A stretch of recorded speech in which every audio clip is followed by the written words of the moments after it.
Hello folks, this is our currently fortnightly community playtest stream where I take games specifically submitted by members of our Patreon community and play them.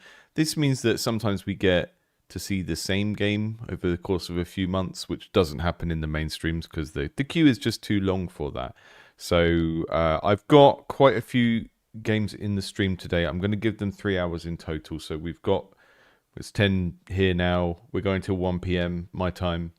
And we're going to work our way through the list as far as we can. I've got some games that are totally new. We're going to check those out first. And then ones that we've seen before, we'll go to the back of the list. And we've got at least one game here which looks... I don't know, Starless Umbra, dev of Starless Umbra. It really looks like the sort of game that if I just play it for 20 minutes, I'm going to get like a story intro and not actually play the game. So I might just do a longer stream specifically for that game. Occasionally, there are just game types that don't really... You can't get to the core gameplay quick enough to kind of look at them for 10 minutes and really get a sense of what they're about. So, yeah.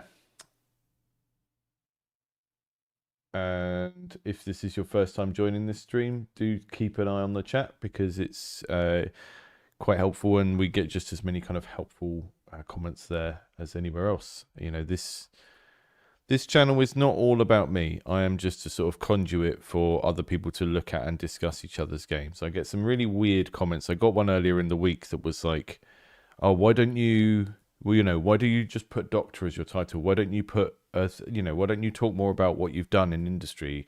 Like, it's like, well, I'm not gonna go through it every single time. My resume is on my website. A lot of it's not particularly impressive because it's not cool indie stuff. It's like mobile stuff and everything like that. But there's this real kind of, I guess, the kind of shovel seller thing in the game dev space where people really want this kind of, I've done this and now you can do it too. And that's not really what we're here to do. We're here to just give people feedback on their games. And that feedback can be just as valuable coming from like a random fan of the genre as it is coming from someone that has worked in games for 10 years. It's not really about that. So thank you all for joining. And if this is your first time with your game in the playtest, then do pay attention to what comes up in the chat as well, because I'm not going to be able to see and read all of it. Right, we've got Call of the Horde first. This is a little zombie game. Let me just see if I've got any notes about this. I'm really looking for general feedback of how the game feels and if this game feels like something worthy of turning into a full release. I've spent several months on it. That's my first Godot project. Been a hobbyist for over a decade and looking to finally publish something. I'm worried it may have a hard time appealing to a niche audience due to some of its different takes on the genre. Right, okay. There's a few sort of competing priorities there, right? It's a learning project. It's the first thing you've done in a particular game engine, and you're worrying about whether or not it's a full release. It's probably not, just by pure definition of the fact that it's your first time using a particular game engine. Trying to do different takes on the genre. We'll see what the genre is. It's something with zombies.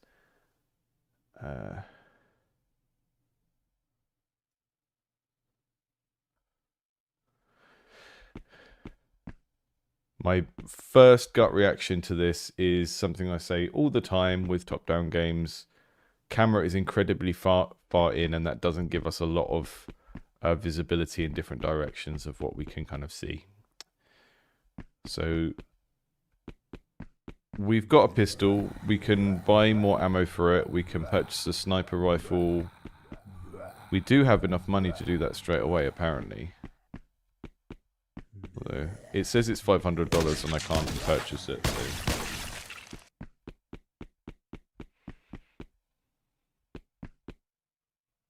These are barricades.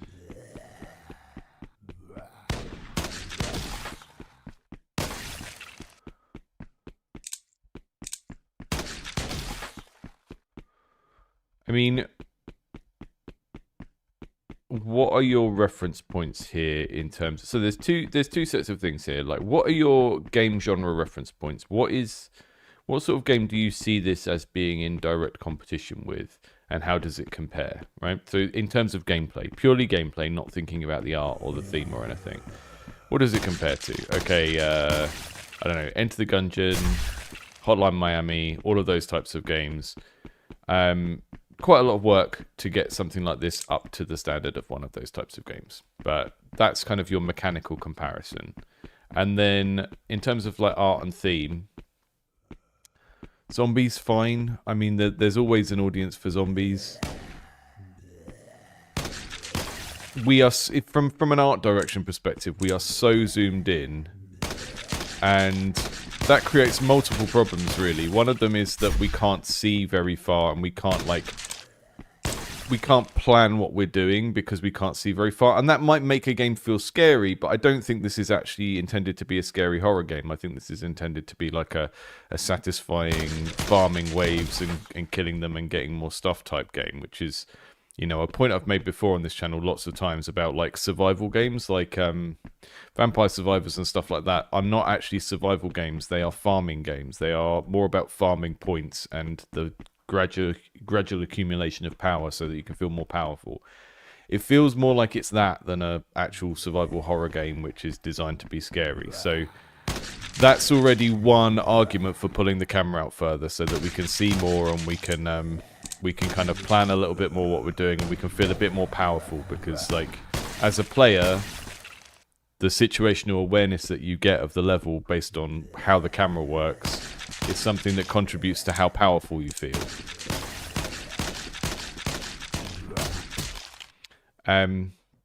But also the camera being so zoomed in is really showing all of these like rotating pixels, the fact that we've got this weird thin jaggy outline around this piece of art, right? I don't want to get too much into the art because generally it feels like placeholder, but you've got like just lots of different pixel sizes and then we're zoomed in so far, right?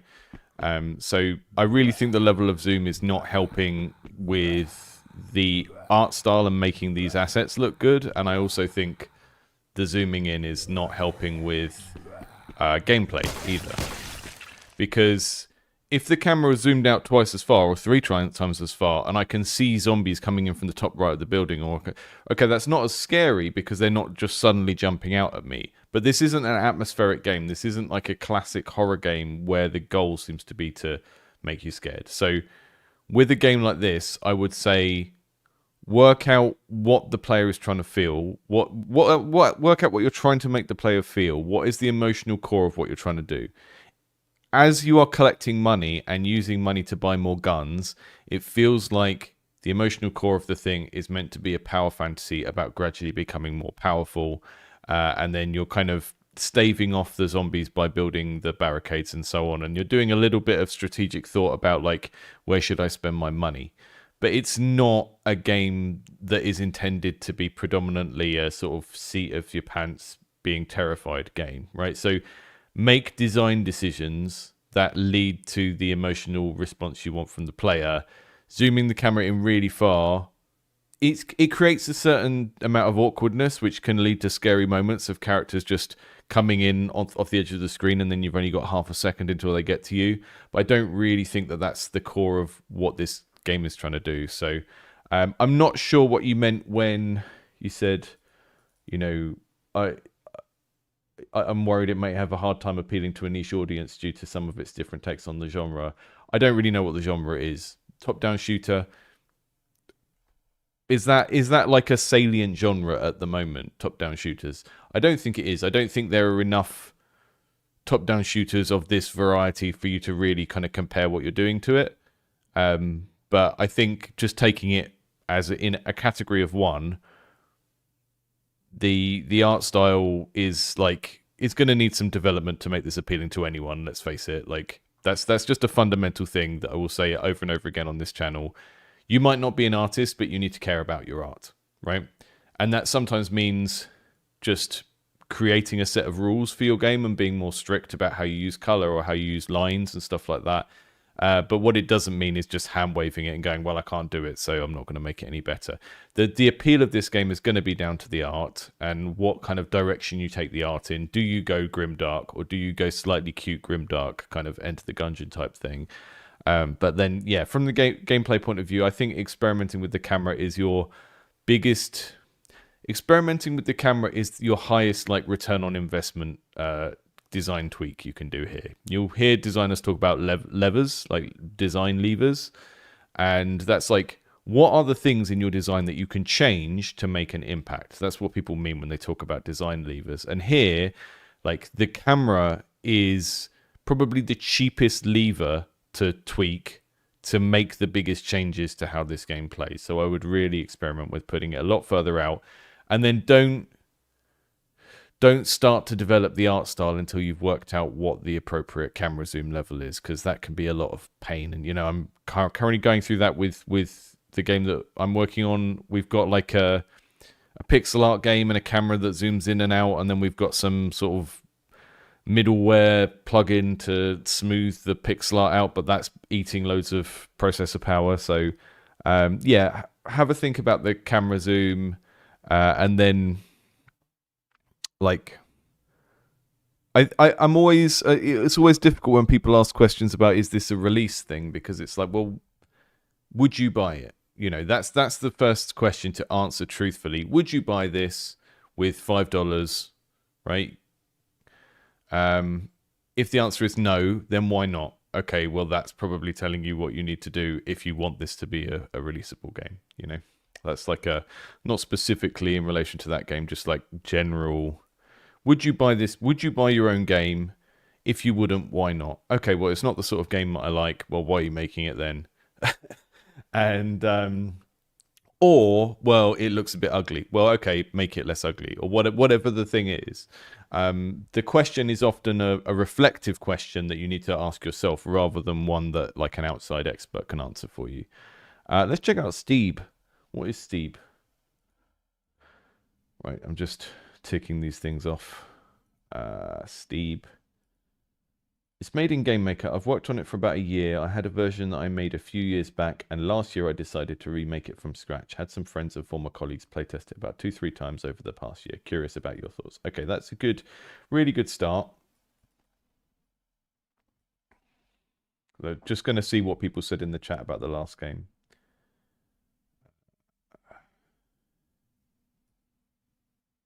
So yeah, Maui said the wood barricades on the windows were flickering a bit. Again, it's like they've been drawn as pixel art, but then they're not really the right scale of pixel art for where the camera is. So Claim in the chat said to the dev, check out Nuclear Throne. Might be a good reference for graphics. Yeah, and game feel as well. Like, but I think it says a lot that when we're all reaching for examples of a popular top-down shooter, it's like Nuclear Throne is quite old. Enter the Gungeon is quite old.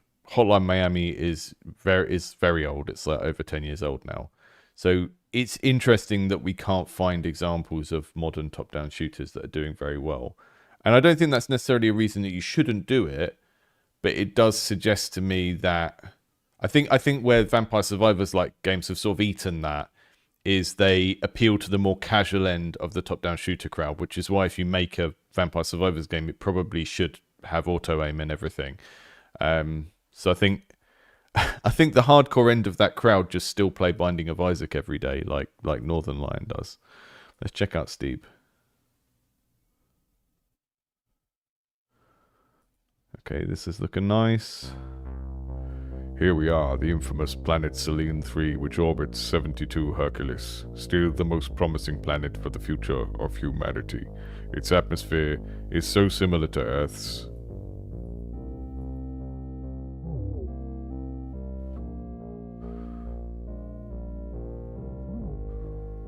So this one has been, they've said it's been playtested by other people a few times, which is always a good place to start.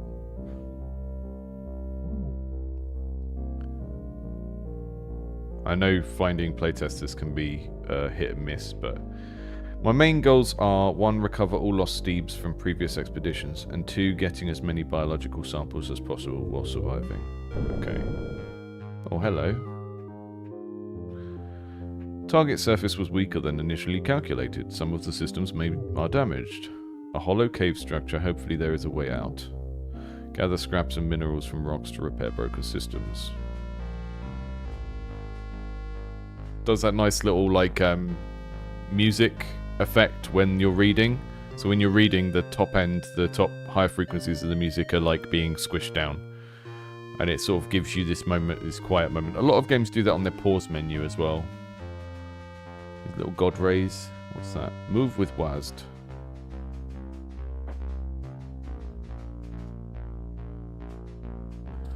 Yeah, the text is a little bit hard to read, and the fact that I can't full screen it is probably the problem here. With this scrap, Steeb's arm technology is repaired. Now Steeb could mine rocks and extract samples from alien plants and creatures. When Steeb finds more scraps, arm abilities can be expanded and upgraded.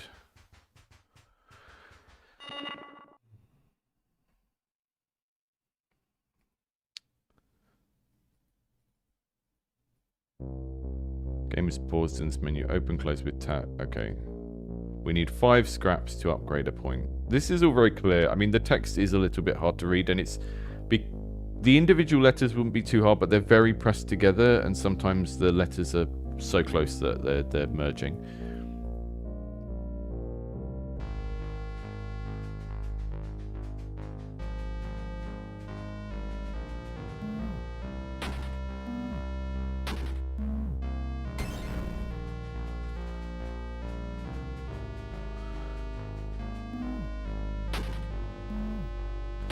So you're looking for these white rocks and mining for scrap, and sometimes the white rocks are blocking the path to the next area. So you've already got like an object in the game that is serving multiple purposes, which is nice. It's kind of that's a save point. Okay, that's a special rock that we can't mine yet. So we've got kind of a Metroidvania type structure where you're using an ability to unlock other areas. And then as you go around, you'll see stuff that you can't affect yet, so you'll need to backtrack. Now Steep's core is unlocked. It tracks energy level and extracted samples. Mining, extracting, and abilities cost energy. Okay. So we've got an energy bar on the top left. Alien creatures who do not chase you cannot damage you. Okay. I'm going to extract you. Got a new bio sample. What's this? Does that just mean does that mean I've just got permanently 10% movement speed? We don't have enough. I think after I've mined this sample, I'll have enough to do an upgrade with the sample.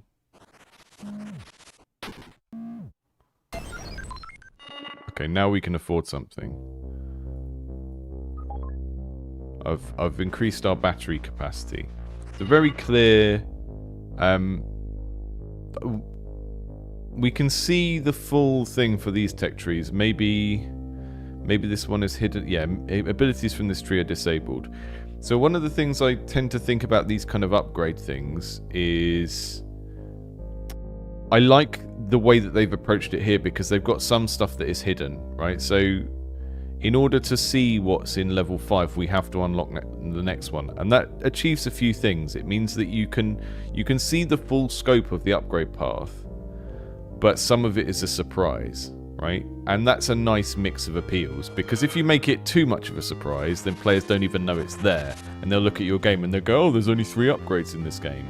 When actually there's loads and you've hidden them. So hiding them in a way where you can kind of see it's there but you don't know what it is a good shout. And it also stops you having that analysis paralysis moment of opening a massive, Path of Exile tech tree and just being like, I am compelled to look at every single thing on this even though I can't choose it yet.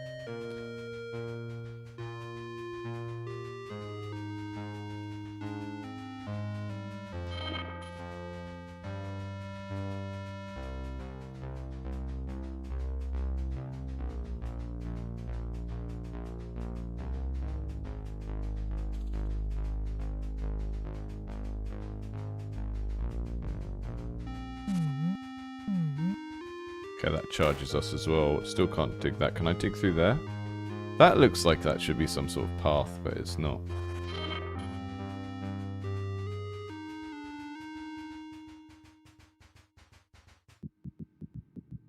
Ooh. Uh-oh. Hello? Are you bad creatures? I think there might be bad creatures.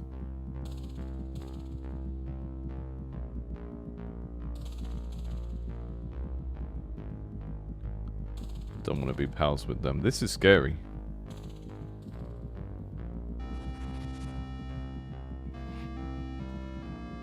And I don't want to fall down a pit or get chomped by a bad creature. I'm just a Steeb. Just Steebing out.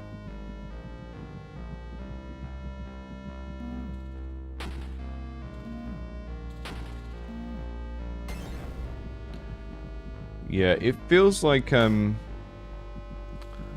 got kind of just the right amount of art here. It looks nice, but it's also leaving a certain amount of stuff up to the imagination as well. Like any kind of personality in this robot, you've got to kind of inject it yourself, which is quite an appealing thing to do in a game, I think. Shield module restored. Hostile creatures and environment hazards can damage shields. Okay, yeah. Charge up.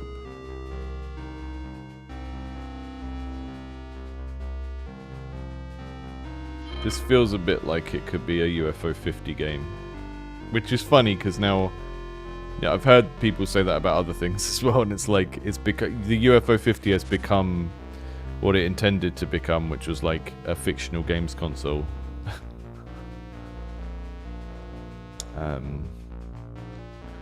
Lots of spiders up here.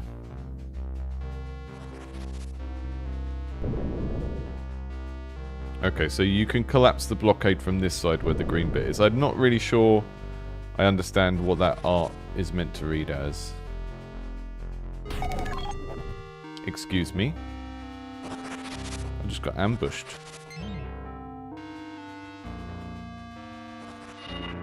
We've unlocked these other systems. I thought they were just hidden because it was a demo, but okay, we can dash. I want to dash. Do I not have enough?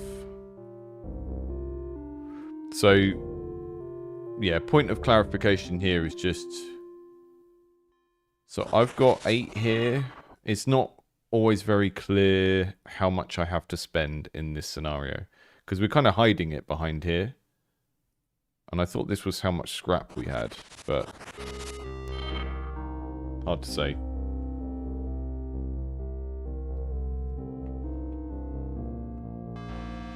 Particularly like the color palette of this.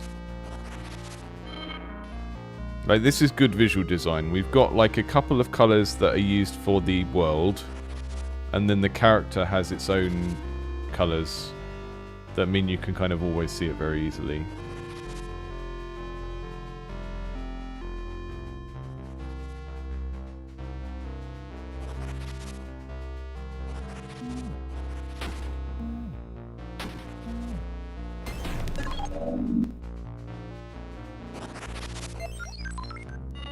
Okay. We can have a blocking mode, we can have faster mining. I want the dash. That's great. That feels good. Right, we're going to move on to the next game now, but I think this is reasonably solid. Like, I don't have a lot to say about this one. I think you've done a good job of like showing people the range of the game very quickly, and like, so I've been through 2 map areas, and we've now seen I've got about, well, like an 1/8 of the abilities, or like a 1/6 of the abilities unlocked. Something like that. So it's showing me there's a reasonable scope here for this game to kind of open out and have other things in it. I particularly like that segment between this forest and the starting area where we had the darkness and the, you know, the lights moving around. It kind of... So the rhythm you set up in the early part of the game is going to set expectations for what the rest of the game is like, right? So what this game is presenting itself as at this stage, from my perspective, and this is how some players will see it, is, okay, this is a sort of digging and upgrading incremental game, but it also has these almost like story-like set pieces of you go into a new area and there's suddenly like a little variation on the theme of, oh, now we're in dark, or now we need to get across this water or whatever. And I think those work very nicely together, because instead of just like it being predominantly a digging game where we're just digging 100 things to get a point, we're actually digging relatively few things, and they are sort of enmeshed in this sort of Zelda Metroidvania type level unlocking as you mine different things in different places and unblock routes. So it's working very well for me, and I think part of the reason for that is that the different parts of the game like seem to fulfill more than one role. Like that idea of having a rock that you dig to get a resource so you can upgrade, but you're also digging it to clear the path to get somewhere else. That's really elegant, having a kind of multi-use mechanics like that. That's something I like to see. I don't know if we could kind of go back to the zombie game and see if you can apply any of that thinking there, but a gun is usually inherently a multi-use mechanic because you use it to kill enemies and you also use it to like break other types of thing or trigger things in the environment and stuff like that. We're going to check out Dock King now, which is a game about being the king of a dock. If you've just joined, we're going through the games a little bit quicker than usual this time because this is the community playtest stream where we're just playing games for people who support the channel on Patreon and are in the Discord, and we've just got a few more than usual this week, so I'm going to probably do another one of these streams next Wednesday to clear up the list a bit. Okay, Dock King. We've got Mr. Pixel Art Seagull. This is a very strange mix of styles because we've got these very scratchy, hand-drawn looking, toon shader around here. Let's get going.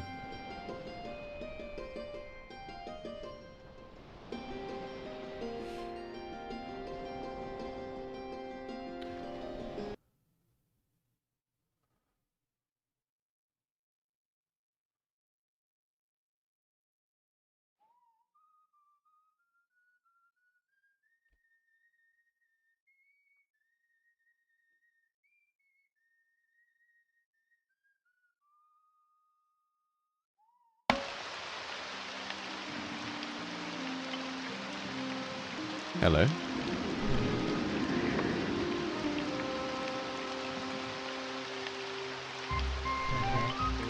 Hello, honey. Do you need some help?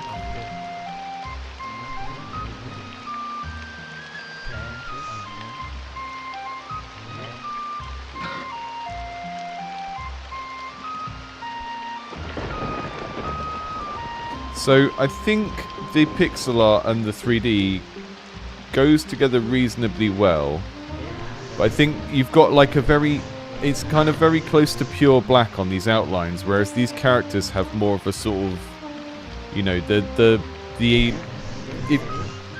this feels like it's not the same color outline as this, and that's probably going to be the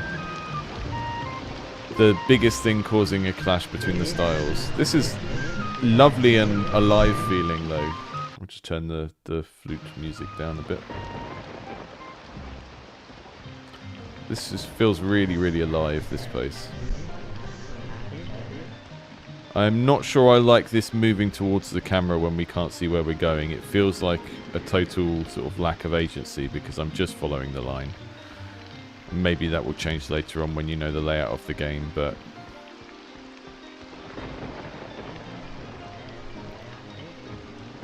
I happen to know a shopkeeper that would be happy to give you some work. Okay. Tomorrow morning, go see Francisco. He will teach you how to run a shop. You should get some sleep. Just interact with the hammock. Okay. Go to sleep in your hammock. Yes, I will.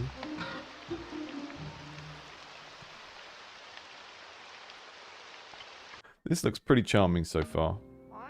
I'm a fan of a fixed camera because all of the work you take away from the player of having to manipulate the camera themselves can be quite beneficial because then the player can focus on other stuff. But it's just when we're moving towards the camera, there is such a small amount of space, and particularly doing this in an environment where there's like, looks like a hazardous environment where you can walk off the edges. It's like, I don't know, it feels a bit strange. I think it's an okay camera angle if you're mostly going left to right and then going back, moving on the Z-axis a little bit. But maybe the whole game won't be like this. Maybe it's just while we're doing this bit of the dock. We'll see. Come on, Francisco, you got this. We will figure it out. Oh, Buenos, you must be my new apprentice. You are in luck, lad. The kids from all over the world come to train with the great Francisco. Oh, I have to start the dialogue again because I walked away. We're going to do some carrying things, okay. Let's go to Mateo.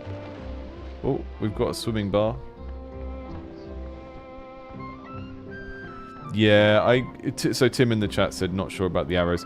This is the thing about navigation helpers, is you need to work out whether navigation and getting lost is meant to be part of the fun of your game. And we've all had the experience, well, not everyone will have because we don't all drive, but those of you who drive will probably have had the experience of driving somewhere repeatedly with a sat-nav, and then at some point you realise you don't actually know the way, and it's because every time you've gone, you've followed the sat-nav, and you haven't had to, like, logically think of the route yourself. And so you sort of denied yourself the opportunity to learn how to get to the place. And that happens in games that are very handholdy about leading you around. And if this is kind of like a micro world where we're just always in the dock for the whole game, I think just having a directional arrow and then letting the players learn their routes might be better than having it point all the way to the next thing. Ah, right, the new kid. Hey, if you ever have some items to sell and know where to sell them, I'll take them off your hands. Okay.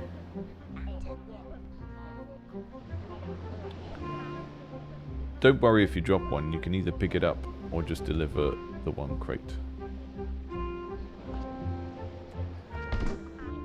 Okay, it's giving me a carry job.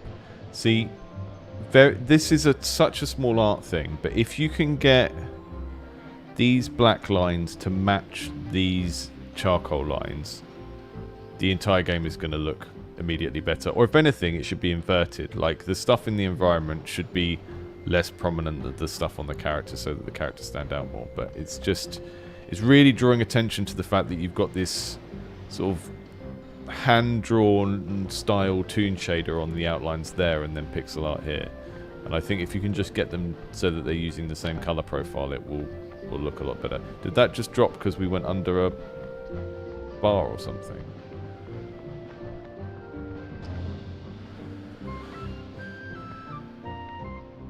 I really like the setting.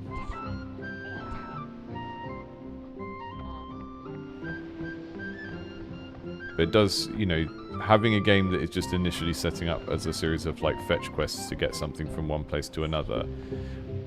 What do we do to make this moving of objects feel fun, right? Because if you think of like a...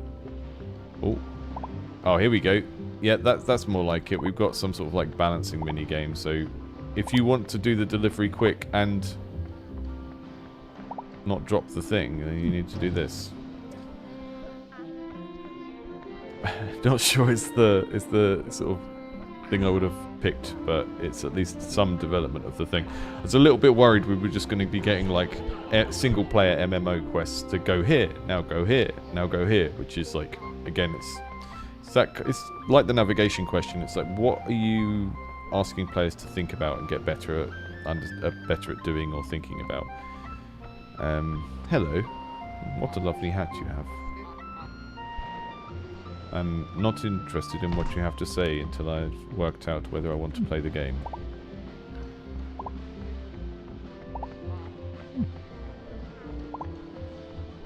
This is...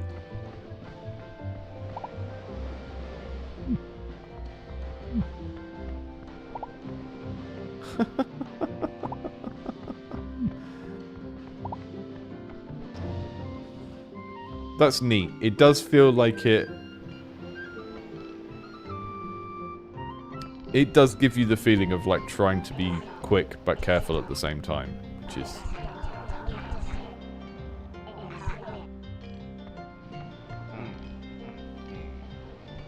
Do you want...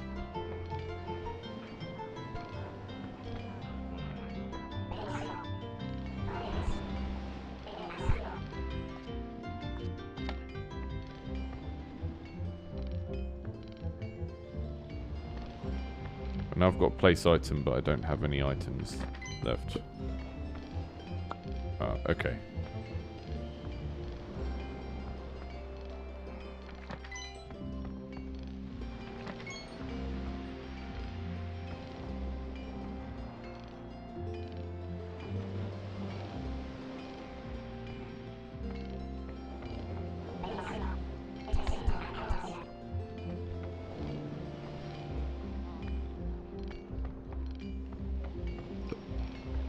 Ah, okay.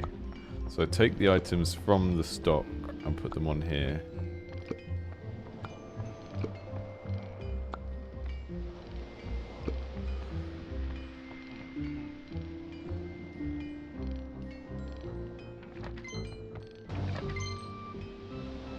Okay, so presumably in the main game you can haggle them up and down.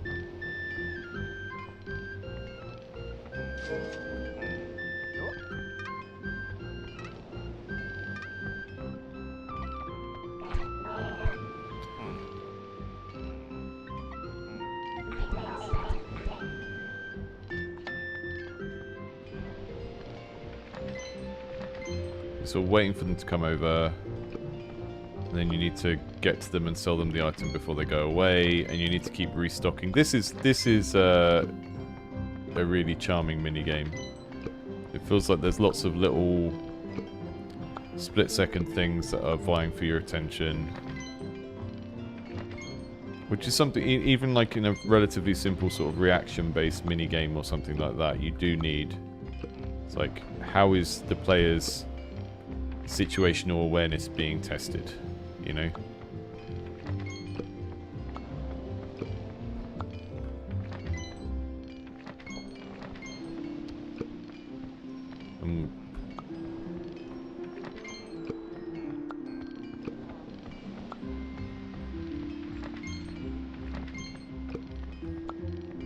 It's also how games like Overcooked and stuff like that work, because the actual actions the player character can do are very, very simple. It's like they either, you know, take and place items like I'm doing here, or they have certain workstations where interacting with it will do a thing.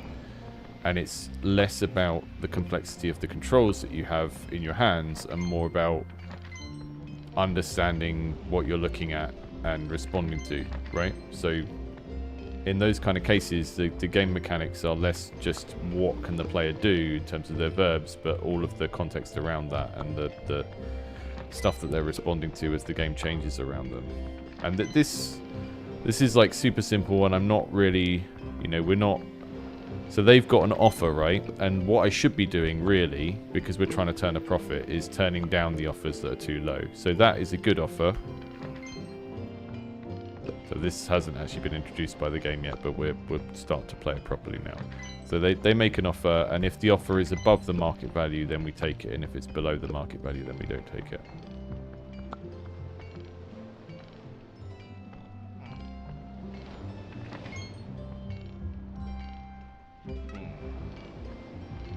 So he didn't want to give me enough money for my fish.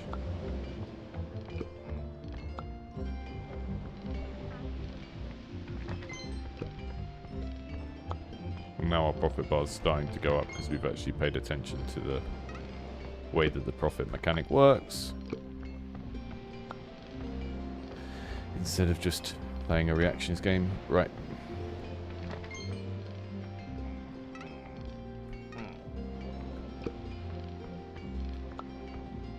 One very small UX thing, but I would take all of the zeros off of here because it just makes it slower to read, and I don't think that's a kind of, it's not adding a challenge that's fun, it's just making it slightly difficult to read. There we go, we've made some profit. You can go away now.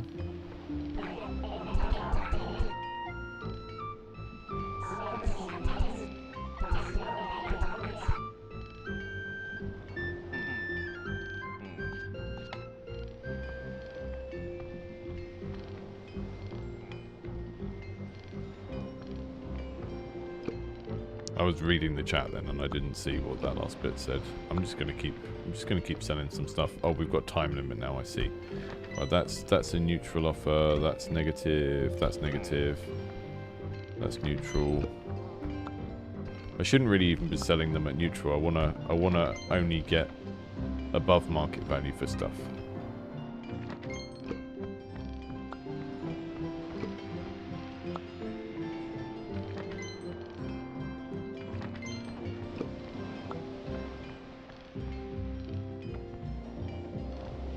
No. No. Come on. Make me an offer. Make me an offer.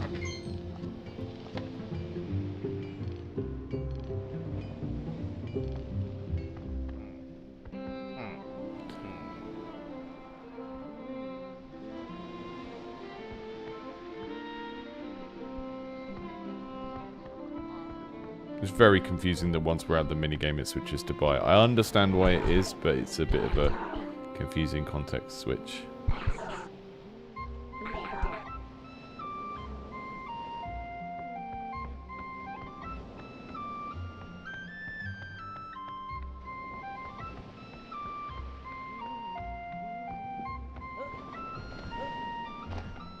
This game is called Dock King, and I will, after the stream, I will go through and put all of the links to the games on the timestamps as well.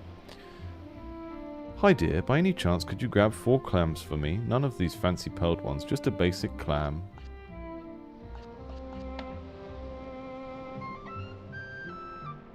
Okay, got a broken snorkel.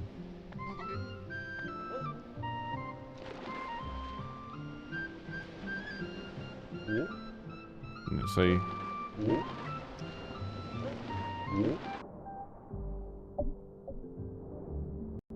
whoa.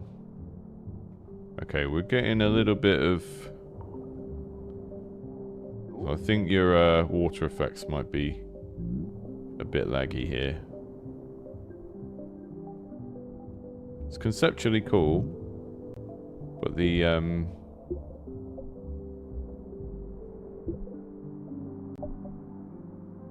I died. Yeah, the underwater effects are really slowing things down.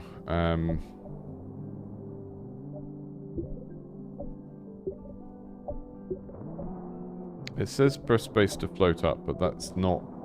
The space to float up thing isn't working the way it describes. Which is a shame, because this is a really cool idea that you can kind of... You know, it's a more in-depth implementation of swimming than Animal Crossing has, for example. But, yeah, if your tutorial at the bottom is telling me press space to float up and that's not happening, then we've got a problem. And it might be because of the performance drop, right? It might be because everything else is... So my inputs might not be getting through to the game properly, but I don't know.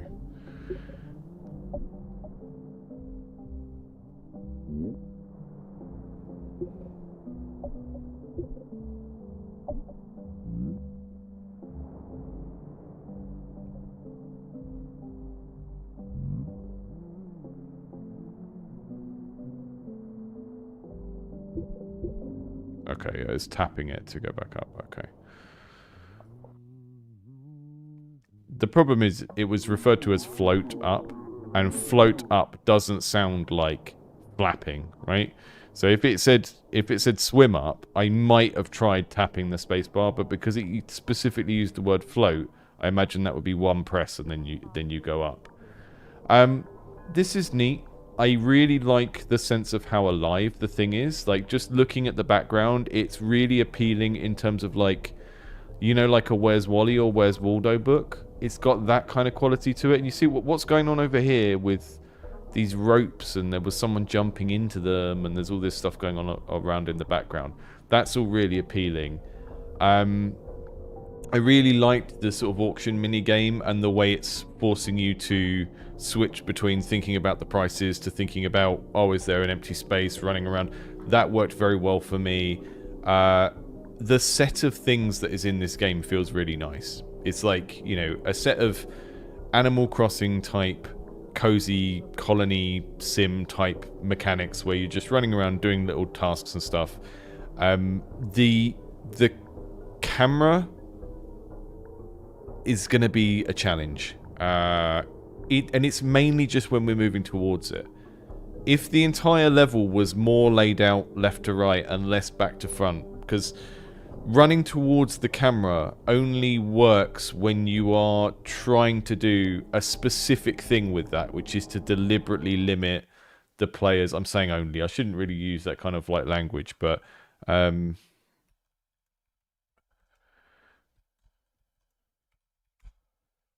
it's a deliberately frustrating thing to do to a player, is to make them run towards the camera. And it can work, but it works best when it's sort of working for a specific emotional goal. So if we think of like the chase levels in Crash Bandicoot, you run towards the camera and there is something chasing you, and the entire game isn't like this, right? So first off, you get a break from it. The entire game isn't running towards the camera. It's like a special game mode to have these levels in Crash Bandicoot. And then it kind of heightens the sense of like of danger and of you've got to quickly respond to this, that and the other, because most of the rest of the game is much more chill. You're either moving away from the camera or you're moving left to right? And so moving towards the camera is kind of stressful, generally speaking, because you can't see where you're going. And in Dock King, that we were just looking at, the moving towards the camera is like, okay, I'm going to fall off into the water, and all I'm trying to do is like run a little errand to a shop or something. So that feels a bit awkward. I don't like the green path that takes you all the way to the next person. I understand the desire to do it, but I would have it as optional, because that kind of accessibility feature, when it's overused, it can take away the whole thing of navigating, getting lost, gradually learning the layout of the place, which is actually kind of one of the pleasures of these games. You know, if you think of these, you know, Graveyard Keeper, Stardew Valley, any of these little small community-based games, gradually learning where everything is until you've got like this very clear mental map of the place is part of the enjoyment of one of those games. So I would be very, very careful of how you use those navigation tools, because they're probably taking away a sort of fun.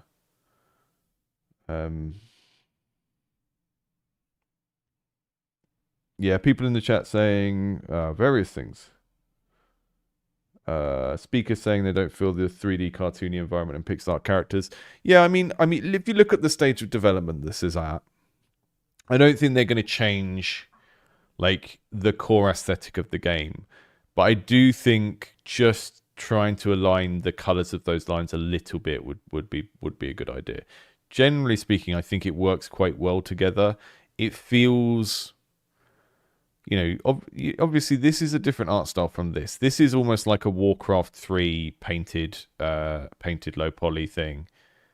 But they sort of still have the right color palette, and they have the same kind of specific type of cartooniness. So from a creative direction point of view, I think a lot of the art works together. I think there's times when we've got text to read on the screen and we've got like game world interface and stuff where the noisiness of the background starts to maybe become a little bit of a problem. And I think in cases like this, just putting a little black vignette behind it so you really have to pay attention here. I'm always going to complain about all caps, because it's like the number one way to make your text less legible is to use an all caps font for entire blocks of text like this. The number one rule for legibility when it comes to text, this is both this kind of comes from dyslexia awareness, and like, you know, if you ever work in a school and you have to help people with dyslexia, like one of the most common things that makes it hard to read a piece of text is all the letters being the same shape and size. And that's one of the reasons why all caps for large blocks of text like this is not good, because all of the letters have the same height. And that means that when you look at them, they kind of merge together more easily in your brain if you've got dyslexia. But that also applies to just literacy in general. If someone has poor vision or just can't read as well, if you use an all caps font for like a big block of text like this, they're going to not be able to read it. The problem that then creates is you're going to get players that skip the text and skip the tutorial and then complain to you that they didn't understand what to do. And it'll be like, okay, but that's your fault because you skipped the tutorial. Yes, but you could have made them not skip the tutorial by making sure it was all in a very legible font and not in caps. I try not to go on to this every week, but it's something that comes up consistently. Like, use whatever typography works in your game for vibes, but you know, sometimes I give people this advice and they go, but that the font I used was only in capitals. It's like, well, change the font then. Use a different one. Okay, Hijacked next, which for some reason I haven't pre-downloaded, but I will do now. Hijacked, and then we'll do Let It Chill and Deadliest Pigeon, and then we'll see where we're at time-wise before moving on to some of the rest of the list. Check out Hijacked, which was the last one on the itch list, I think. I already saw the dev of this one had got some good feedback from this on the Discord, so let's see what it says. A turn-based tactics roguelike where you play as a rogue digital parasite, surviving by hijacking the minds of cybernetic soldiers. Okay. So we're doing some like character jumping, leap from host to host, weaponizing their bodies and abilities to wipe out the machine forces hunting you. Every enemy is both a threat and an opportunity. By chaining hijacks, exploiting Unity abilities and using the map to your advantage, you can escape situations that seem impossible at first glance. Success isn't about perfect execution, it's about adaptation. Okay, so we're doing a sort of like, what was the John Wick tactics game? One of those, and you're jumping from character to character like some kind of cyberpunk Kirby, which is neat. There's some cool ideas there.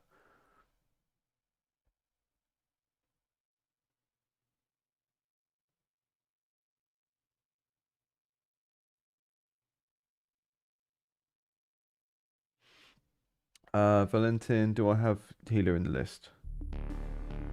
Yes, I do. It's in the back part of the list because we've seen it before, but I will bring it up to the middle, seeing as you're in the chat. Select a unit to hijack. Okay, so we don't start out with the board presence. We're going to hijack one of these characters. Units have a primary and secondary skill. The secondary skill can only be used while the unit is hijacked. You are controlling a sniper, which is able to deal a lot of damage from afar, but has less movement range than other units. Once you have attacked the enemy, you can end your turn by pressing spacebar or clicking on the bottom. Okay, do we need this sentence in this tutorial?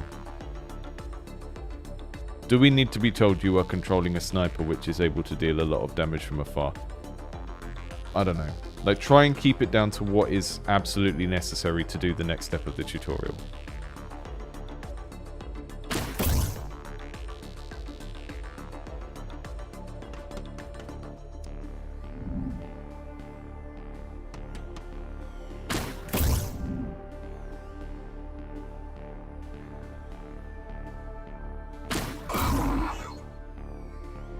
Yeah, try not to front load information in a tutorial that is for much later on in the game. So just, what do we need to know in this step of the tutorial? Because people won't retain the information otherwise.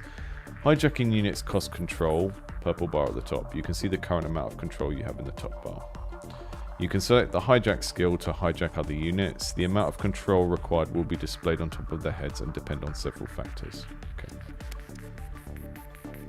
Enemies drop control caches when they die. Pick them up to earn control. Keep up the momentum by killing units and picking up control caches while staying out of harm's way before ending your turn.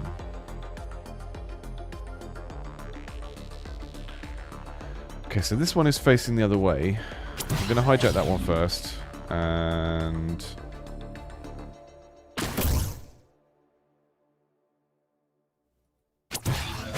then hijack that one.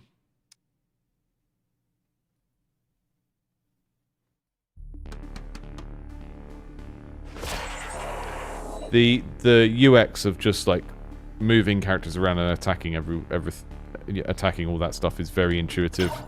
I'm quite happy with that so far. We dash him over there. Oh, the assassin damages going through the characters as well. That's neat.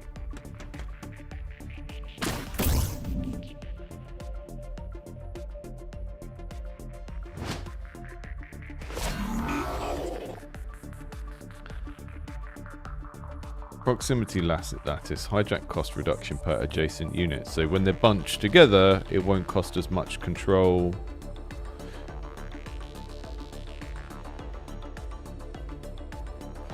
Hijack cost reduction when target attack is lower than host. I don't know. Okay, sure. The protector can push back units with its primary skill and protect other units with its secondary skill. Push units to traps to cause massive damage. Protector also receives reduced damage if attacked from any of the 3 hexes in front of it. Okay, so we've got like a tank character here. And we can dash and push.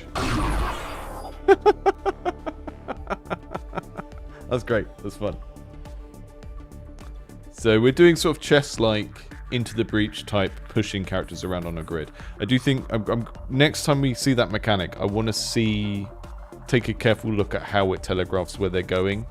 Because in this kind of chess-like turn-based game, you really want to be able to see the exact ramifications of what you're doing each turn.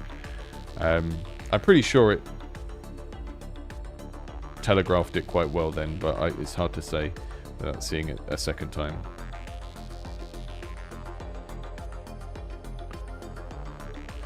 Berserker, bold frontliner that thrives in risky situations, can attack and taunt all surrounding units and deals double damage at low health. Okay.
I don't know why I found that so funny, but...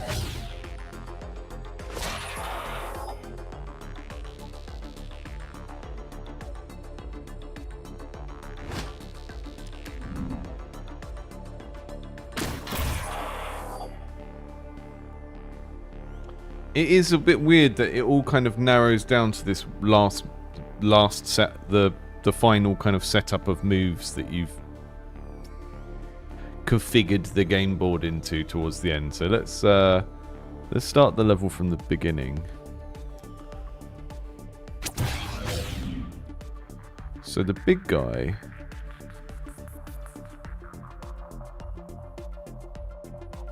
I'm just going to go over and whack that one. And then we're going to take over her, snipe that one. And then...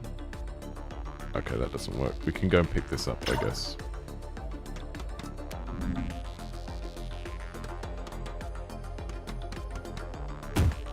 For some reason, I keep expecting them to carry on fighting. It's like, no, they're not on your side anymore.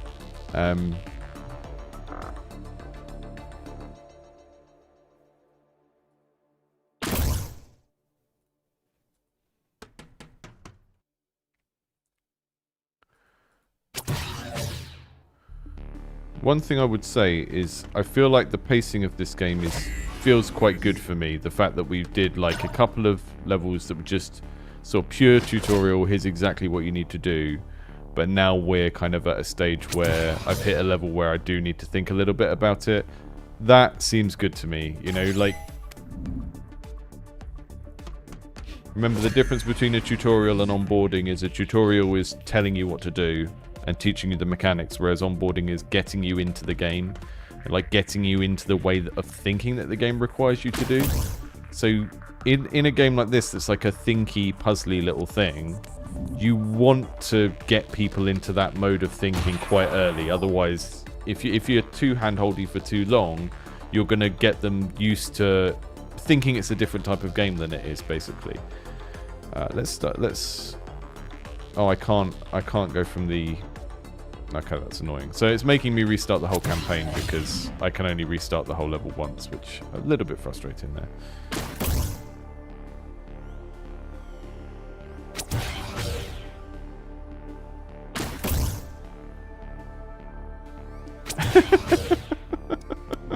They're gonna kill me now. I'm gonna die on the first level.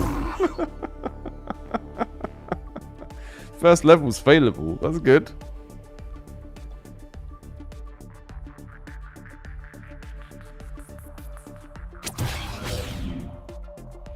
Right, so someone in the chat, yeah, thanks speaker, I hadn't really clocked how useful taunt was going to be to us there, and I wasn't using it.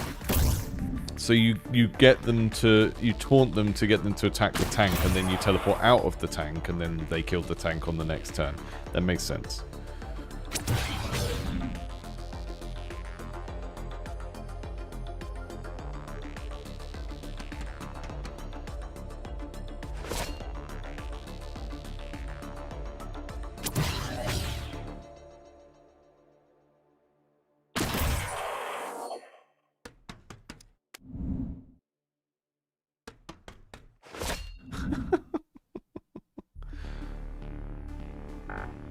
Oh, I thought I was going to have enough to jump back into him.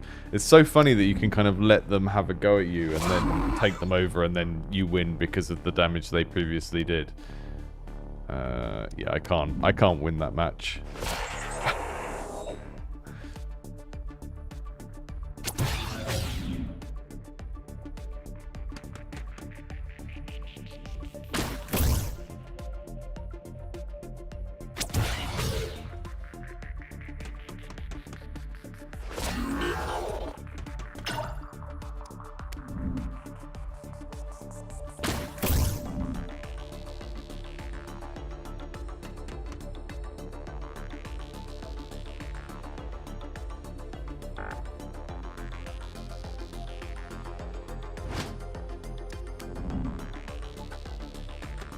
Me dead.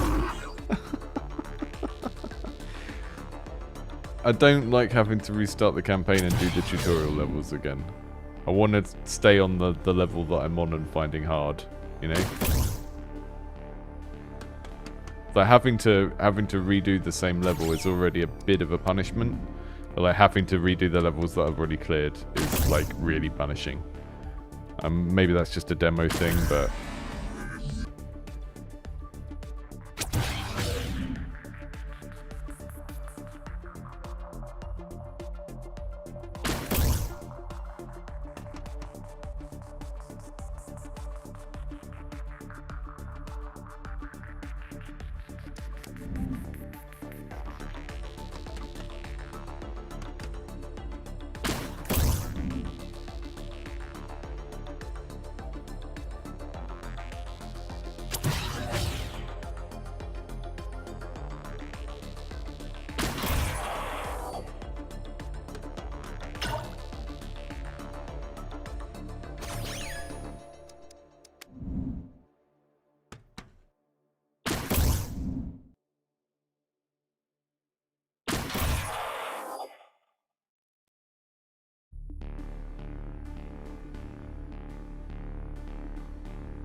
okay.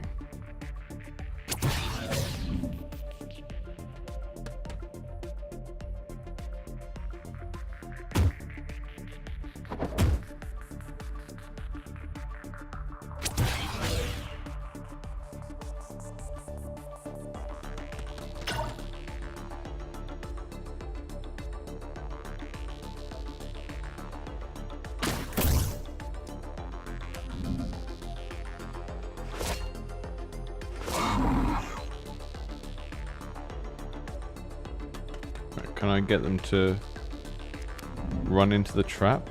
Are they going to come into the trap?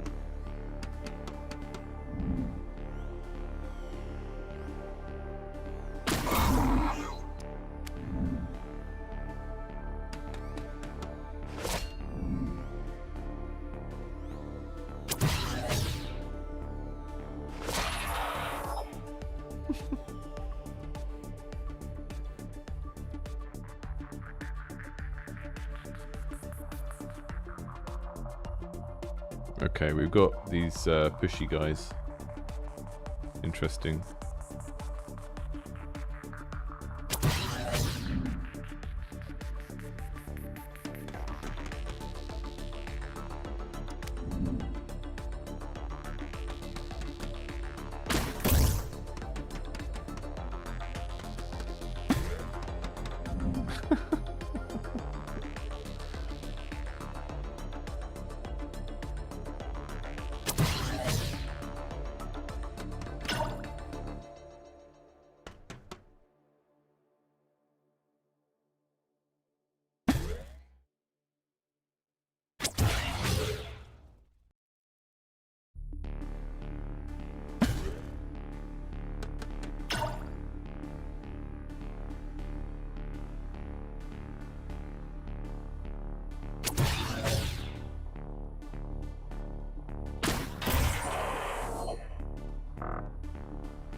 Wow.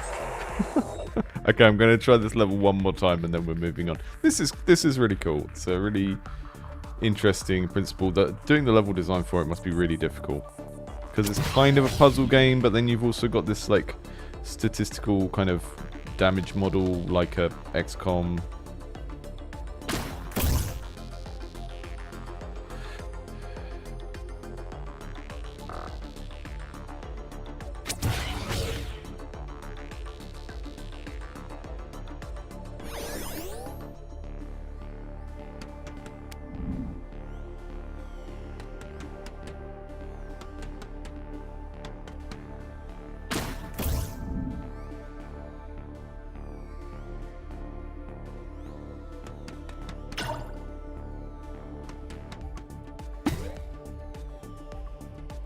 So being these guys is quite helpful at the moment because I can keep casting Protect on myself at the end of each round.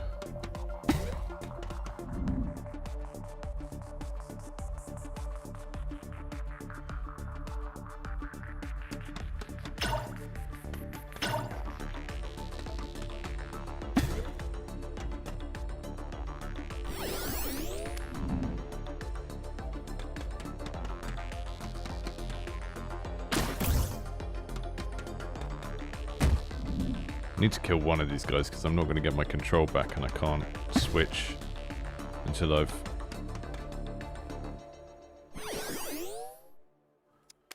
got my purple control bar leveled up a little bit or filled back up.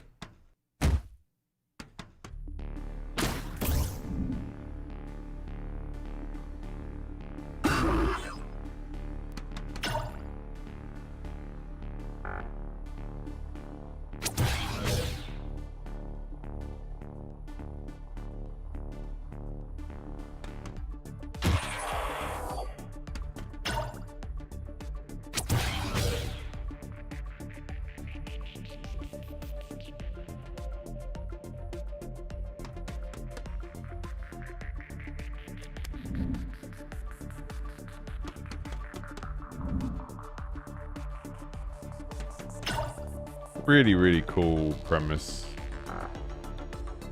Just like having a little XCOM battle and you get to control everyone at some point, but that might not work in your favor. It's really, really cool.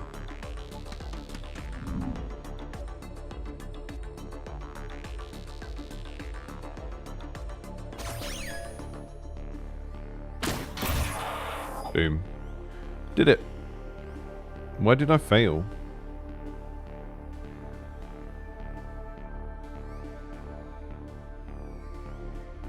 Why did that fail me?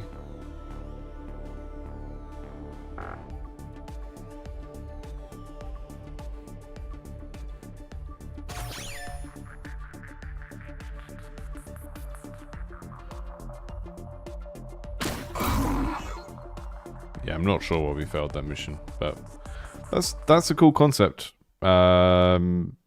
Everything art-wise in that is kind of all pushing in the same direction, which is cool as well. And yeah, really neat. I think one thing about those pick 3 screens, whenever you've got to pick one of these 3 things, try and make sure that the first time the player sees those, they're going to be able to understand the options you're giving them. And if that means you need to cook the books a little bit and just like put very simple things as the first few options in the first run, then you might have to do that further down the line. It doesn't matter at this stage, but what if that game gets a bit bigger, if it becomes like a, depending on how serious that project is, when you start to think about building the onboarding for it, maybe think about cooking the books in terms of the randomness of which upgrades the players see more often, or which upgrades the players see earliest. Because sometimes seeing one of those upgrade screens and it's like, add 5% to this thing you've never heard of, it's like, well, can be really off-putting. Okay, we're doing Deadliest Pigeon and then we're doing Let It Chill, and then we'll see where we're at for time, and then we'll slot some more stuff in. I don't think a game about making a planet is on this list. No.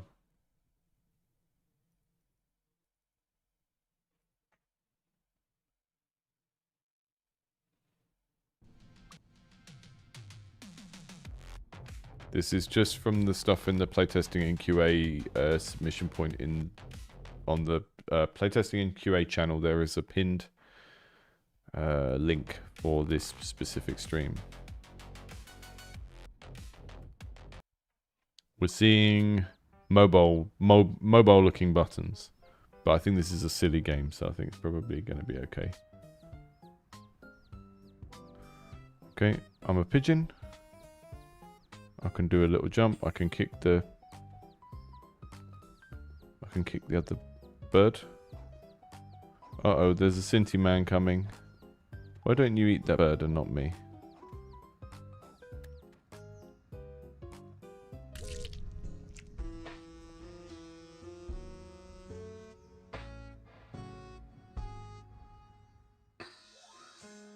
Traumatized pigeon now.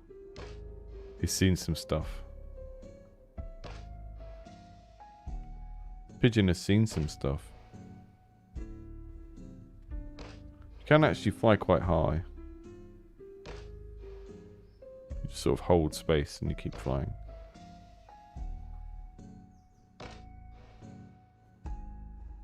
Turn the volume up a little bit. Waiting for the day when Streamlabs add MIDI support so I can have a volume slider outside the computer.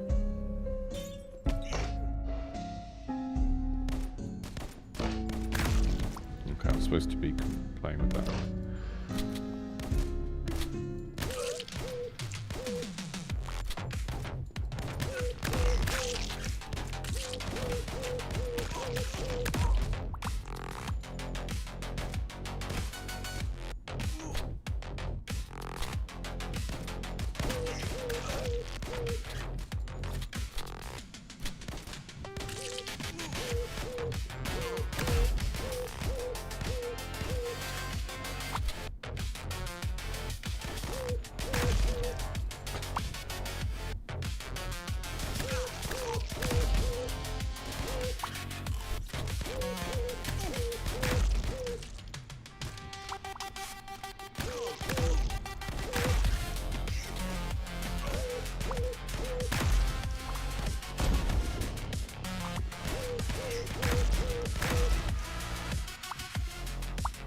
Doing like Max Payne pigeon.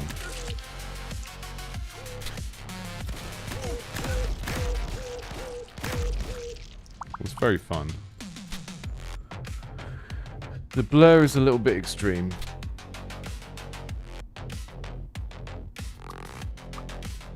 Occasionally making it hard to see what's going on a little bit.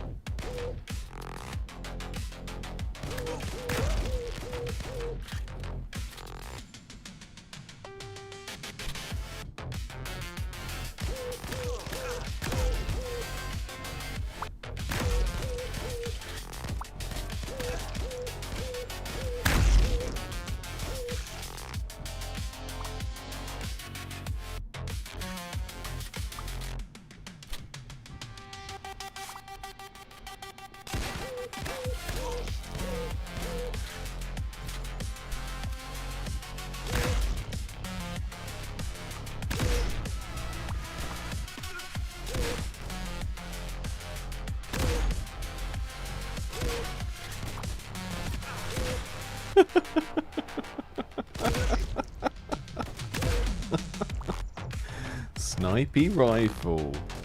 So once I kind of like the bullet. Basically, whenever you're shooting, it goes into bullet time. Like basically every time you let off a shot, which feels quite kind of good because the aiming almost needs you to like you need to make one shot and then use that to trace where you're going to put the next one. So yeah, the bullet time works really well, and it allows you to do that shooting in the air thing. I do get a few moments of like lagginess occasionally. It's hard to differentiate between that and the bullet time.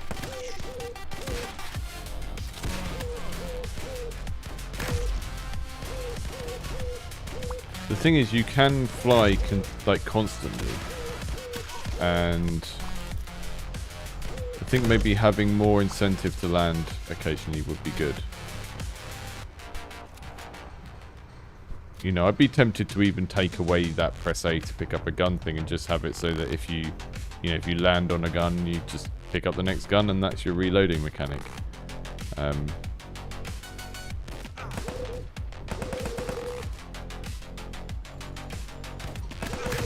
Because, yeah, sometimes it feels like there's a bit of a lack of incentive to come back down to the ground.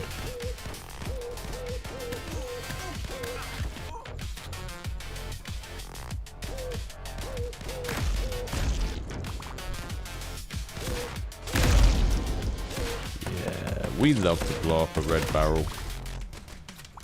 Who amongst us does not love to shoot a red barrel?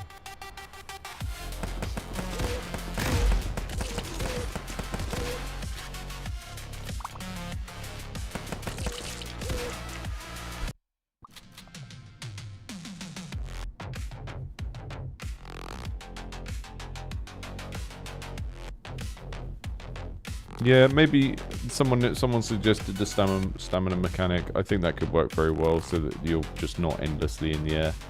Because there's no real trade-off to it. It's just better, generally, to be in the air. You're in a weaker position on the ground. The only incentive to go on the ground currently is to pick up the weapons and stuff. But you can generally do that after you've cleared the area. Because you don't have a constant stream of people coming and attacking you. So you have to move on to find more enemies. So, I mean, another way of incentivizing going on the floor is having things that drop and then disappear, right? So having these cash drops that you need to pick up, but they only appear for like 5 seconds and then they start flashing. You know? That's a classic one.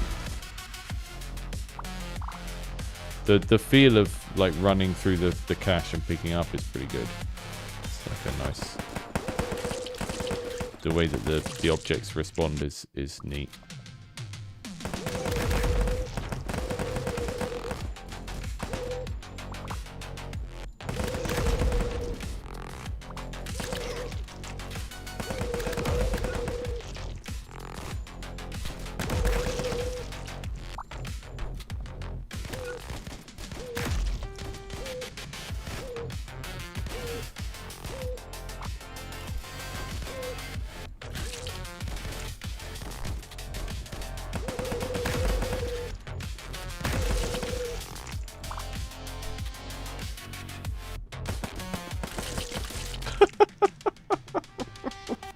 The dog. The dog loves to jump.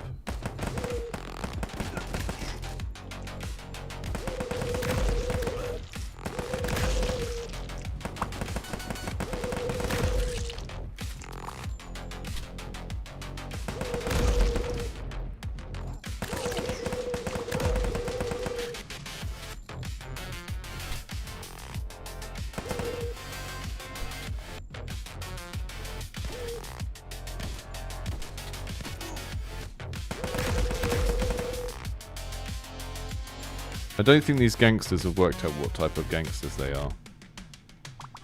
I'm seeing like gangbangers with headscarves, and then I'm seeing sort of what look like sort of Eastern European gangsters. Cinti assets just not caring about sort of social realism. Or maybe just being equal opportunities about their crime syndicate. Murdering a dog.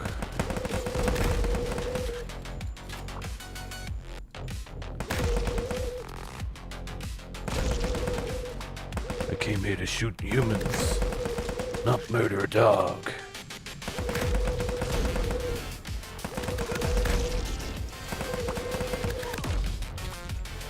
Oh look, they're making drugs. Like in Breaking Bad. You know, like in Breaking Bad, where they make drugs using science.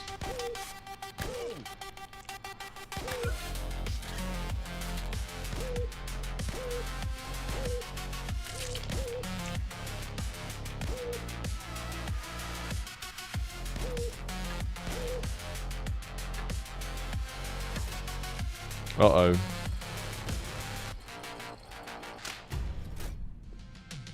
Your elevator is broken, by the way.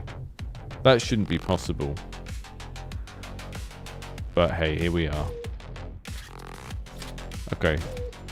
We've turned into a QA session now.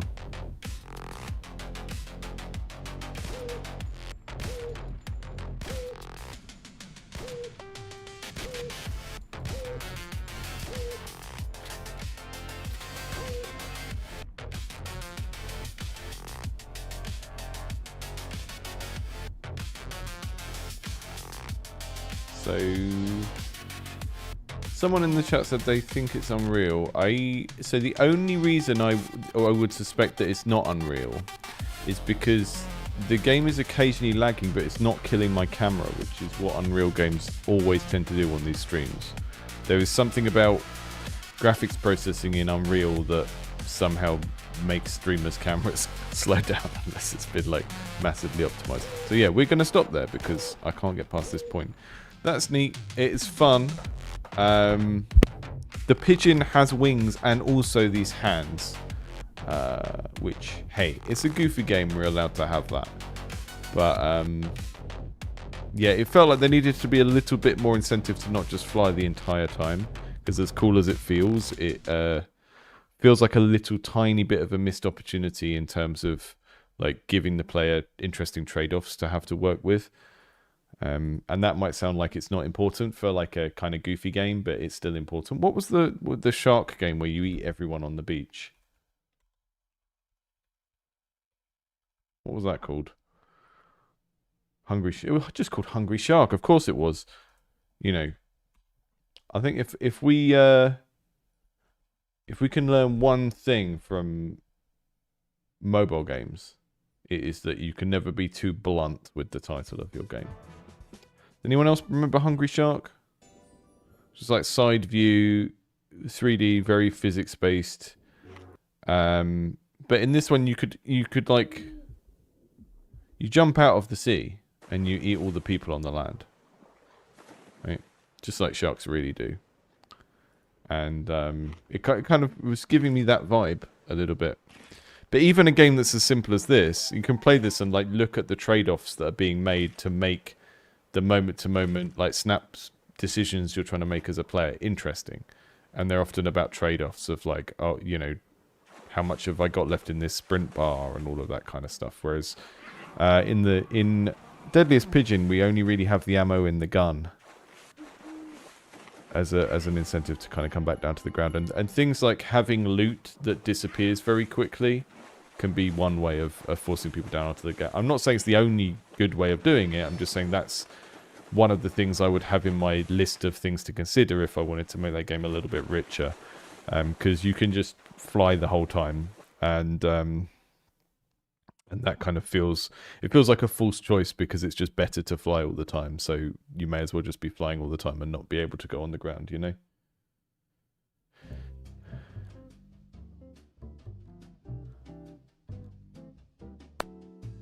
Yeah, I've got Dash Catch Smash on the list. I've got basically every game that has been seen before on one of these streams goes to the back of the list, right? We work through the new games, and then anyone who I can see in the chat now will get their game moved, push up to the middle if it's been seen before. So, Jill. Sorry, I can't remember who else was on the list.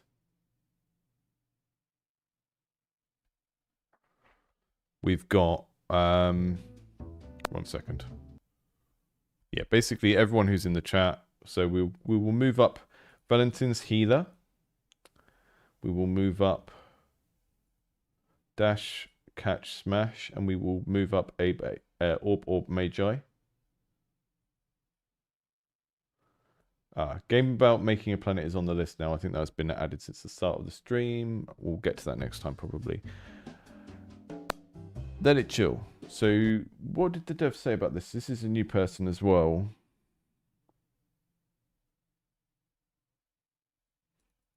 We're a 2-person team, and I think the game is in perfect shape you'd describe as an overly polished prototype.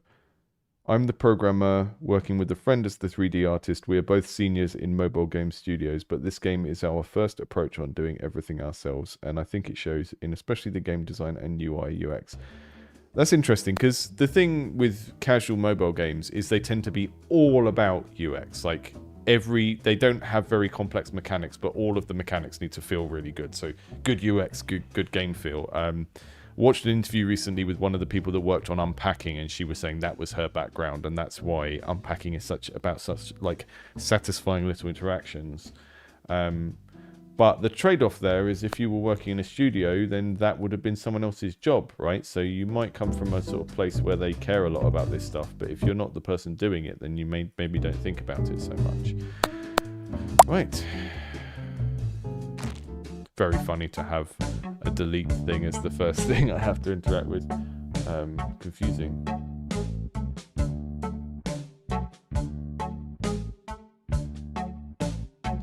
Yeah, I'm not gonna be able to delay this for a later one. Let's just go with what we've got for now. Hi, sweetie, how are you? Wait, don't bother.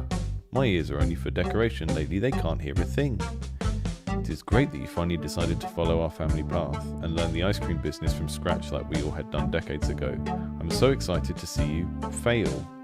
Ha ha ha, just kidding. We're gonna have some fun. Click on the cart and meet me in the garage. Okay.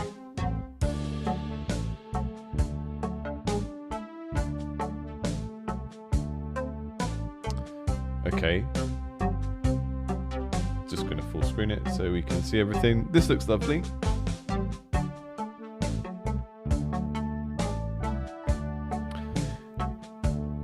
So I have a strange visceral reaction to Fredoka, which is what this font is. And that's not anything you should take as advice. It is just purely because this is the font that they use on nearly all Roblox games. It's Fredoka. So I always just associate it with Roblox games. Now that might not be a bad thing here because we're doing kind of cute and cozy, so there may be some overlap. Cooling system, ice cooling, maintenance cost, color options. Ooh, I want the yellow one just because the yellow one has a different color umbrella. So we're doing some inventory management with a grid-based inventory like classic ice cream game Resident Evil. Let's have a look. I've got 12 strawberry pops. Uh-oh, I've made them disappear. Uh-oh. Hopefully they're still actually there. This would be what the dev was talking about when they were talking about fixing bugs before the stream. So, one thing I would say with a game like this, when you've got like an inventory management element, is try and focus on the game feel of that. Because you might just think of it as you have lollies in a thing and you get them in and you put them out. But for the player, it's the main thing they're doing to interact with the game. So, you know, you put the item down, it goes in like little kind of squashes and stretches, little sound effects, anything where the player is actually interacting with the inventory, if that's going to be an important part of the game. Because like now we're getting here and we've got like, you can rotate the camera. It's like, how important is that? Like, in terms of like the core thing the player is doing in the game. So okay, we've got some zoom controls, we're doing like a forced tutorial on moving the camera. That's fine. Seems appropriate because this is like the type of game theme that might appeal to someone that doesn't play a million video games. So okay, if we're tutorializing that a little bit. You gonna buy some ice cream?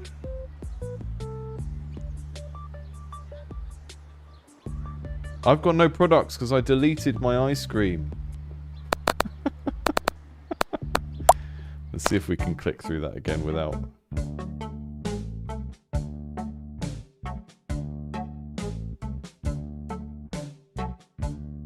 Okay, so we're going to be able to produce ice cream, and then we load up the car, and then we take it out. I'm not going to go into the inventory because I might accidentally delete the ice cream again.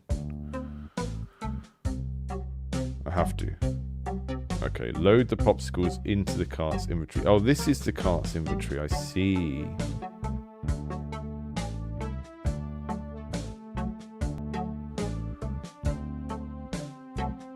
Yes, that's where the big bug is. So, folks, I'm going to have to wrap this one early, but focus. So, the aesthetics of this are lovely. It looks good. The music is incredibly repetitive, and I know that might not seem an important thing to sort out early on, but it takes so little time to pick 3 tracks and put them in a playlist versus having the same track repeat. But right, go back to the game and try and come up with a heat map of where is the player actually doing something, right? So where is the player doing something that is the actual game, the actual interaction with the game systems, and then focus on polishing those bits early on.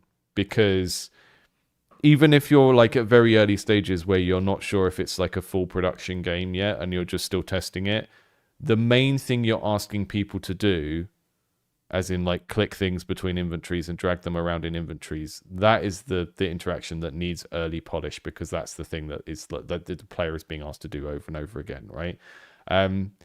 Imagine that you've got like a chessboard, and every time a player picks up a chess piece, it's like slimy, or it's like way heavier than they would expect. It's like the basic interaction of what they need to do to play the game is going to get in the way of the game, right? And that's kind of what is going to happen there. I mean, we had a bug where my inventory deleted itself, whatever. But also just the level of polish of that menu and picking things up and putting them back down again didn't feel good. And you need all of... If you're making a game about inventory management in a business, then the inventory management bit needs to feel good before you create those beautiful dioramas. The beautiful dioramas are great. That's really, really appealing. That's going to sell the game at the end, right? That's the thing that's going to appeal to people. But once they get into it and they're engaged with the game, you need the basic interactions of like picking things up and putting them down to feel much, much better. So I would concentrate the efforts there, and we don't need to... I don't think we need to like play that anymore to sort of get that is the area of the game where you need to focus on next, really. Dash, catch, smash. We have played before on the stream. I'll just get that downloaded. We've got an hour and a half left, so we might be able to get through more than I thought we could, which is good. So I'm just downloading Healer, Dash, Catch, Smash, which is really hard to say, and Orb Orb Magi, which we've had on the stream before. And so Starless Umbra, I think I'm going to do a stream to check out in long form, because it's kind of a JRPG format game. And if I have to sit through like 20 minutes of story to not play any core gameplay on one of these streams, then it's just not going to be a very good use of time. So Starless Umbra dev, if you're in the chat, I'm going to just organize a longer playtest for that at some point, because it looks interesting, and I'm kind of interested in checking it out with a little bit more time as well. Okay, we'll check out Dash Catch Smash first, because that's downloaded quicker. Again, folks, sorry that this wasn't all done beforehand, but managing these multi-game streams is a little bit of a nightmare, especially when we just don't know how long it's going to take to get through things. Okay, so this was a game concept that I really liked the first time I played it.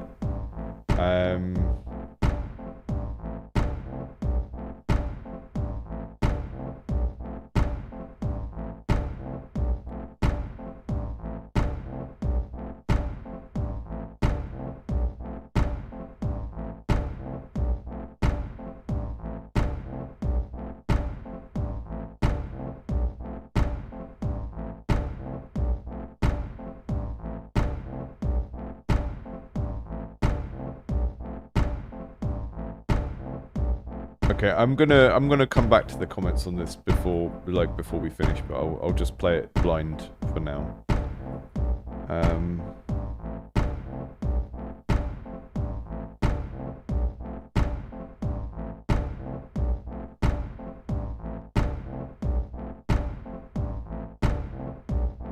Yeah, so Speaker in the chat said, why is there a demo of Let It Chill when there's that type of bug in the game? Yeah, I mean, generally speaking, I think you need to go through a lot of validation of your core gameplay before you bother setting up a Steam demo. A demo is a sales pitch, right? A demo is like, we have basically finished this game, here is a free sample of part of the game. A demo is not a kind of playtesting opportunity. So just be careful how you use those features, because Steam is a storefront, you know, like Itch is different. Itch is a hobbyist space, and people on Itch are much more accepting of something being like an early test of something. So yeah, just be careful with that stuff, because if you put something on Steam as a demo and it feels more like an early prototype, then you're sort of maybe potentially screwing yourself up a little bit, because people who would have liked the game are not going to come back to it after they've played it once and realize that it's struggling with some core stuff. Right, we use the mouse to grab the enemies, and then we ping the enemies at each other. Level timer, yeah. Survive till the timer ends to win. Okay, smash enemies and reach high scores. And then we have this like rock, paper, scissors thing where certain enemies are better at hurting other certain enemies.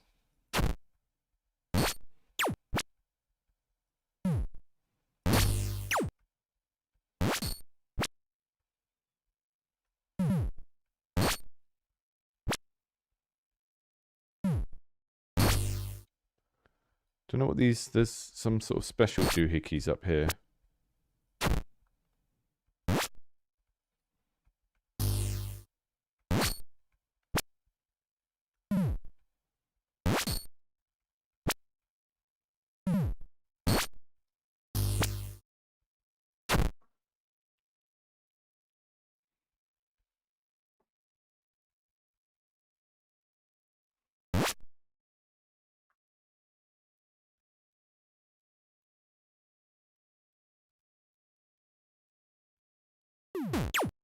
Devs in the, when I say devs in the chat get moved to the middle of the list, I'm talking about devs who were already in the list, right? So this,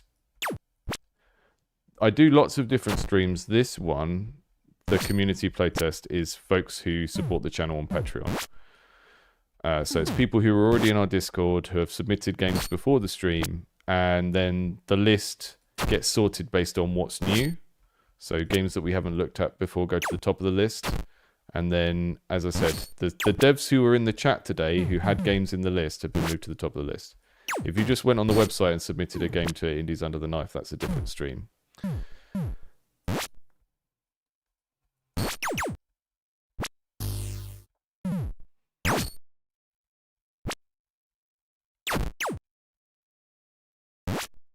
You know, I get it's complex, but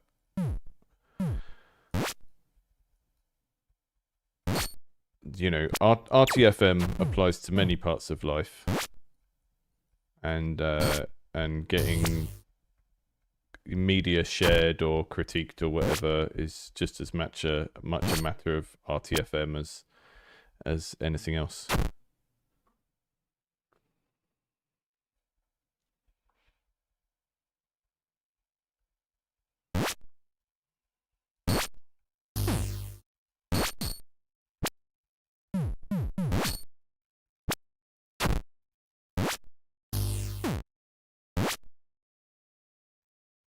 See you later, KP. Have a good day.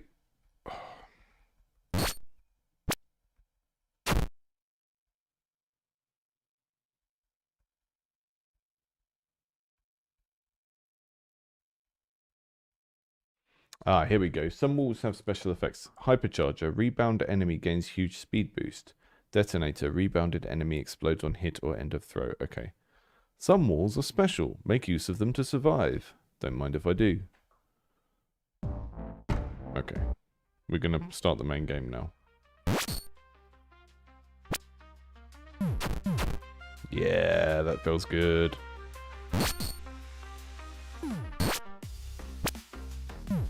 Okay, square doesn't work against triangle. It's very hard for me to internalize the rock, paper, scissors thing in this, and I don't know why.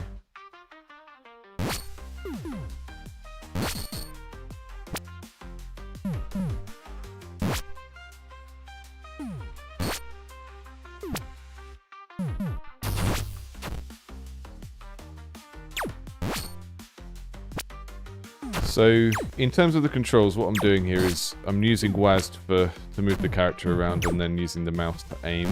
And then, oh yeah, we're right-clicking to zoom into the characters, and then left-clicking to pick them up, and then letting go of left-click to release them. I remember before it had, like, space as the dash button, and you can still do that, but you can do it with the right mouse now, which is cool, because it just, I don't know, it feels more intuitive to me. But you've got them both, so it's an option thing as well, which is good.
Feeling pretty good.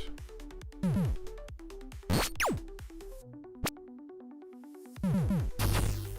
not really internalizing the rock, paper, scissors. I have to keep looking at the diagram, which is... So, triangle...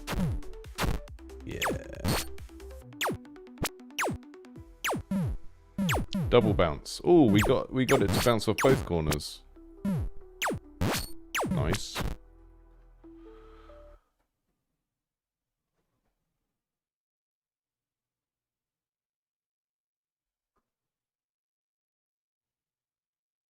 Triangle should pop the circle. Yeah, that feels right to me. I don't know. They're so abstract, it's hard to really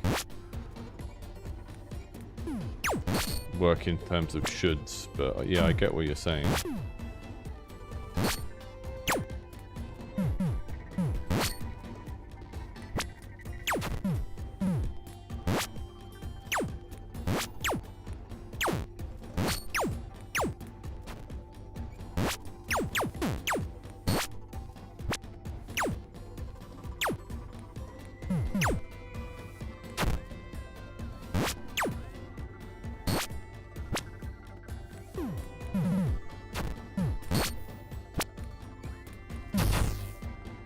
Bouncing the stuff off the walls feels really good.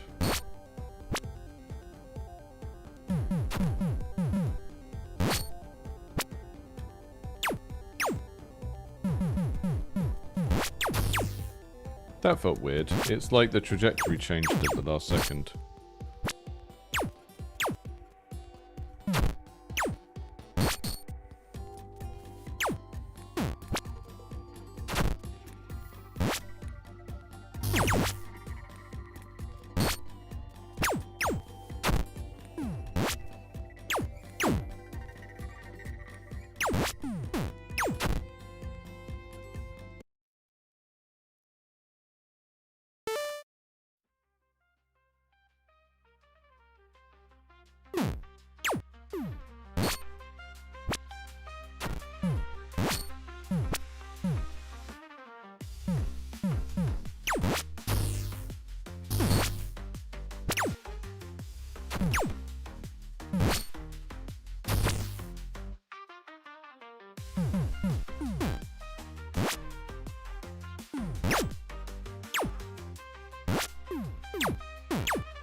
Getting the bounces going is really, really satisfying. It's quite hard to talk to because it's just the level of concentration is really high. But yeah, getting the multiple bounces into a bunch of different things is a really satisfying thing, and it kind of gives you a constant... the reason why it works so well is it creates like quite a broad skill requirement. Because you can just play the game by grabbing the dudes and throwing them at each other, or you can play the game by doing this like additional thing of trying to smash everything together, right? And they both work. So you then get this kind of player-imposed desire to do things in a more skillful way that's going to score more points. And then that makes the game more difficult. That's like if you're making a really Twitch-based, skill-based game, that's a really nice thing to aim for. Is just like, it's not easy to lose, but it's very, very hard to do the best you could possibly do in the game. So you have a very broad range of, skill expression. And that can be a good way to make a game that is quite accessible, but still has something for players that want a bit more to get their teeth into.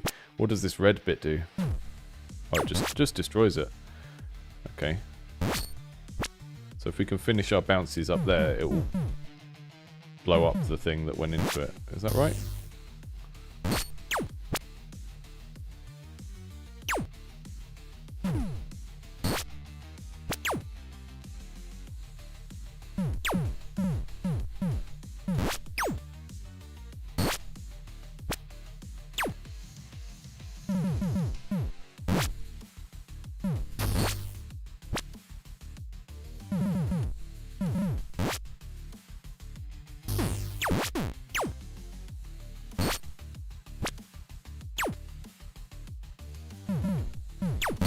I still haven't internalized the rock, paper, scissors thing.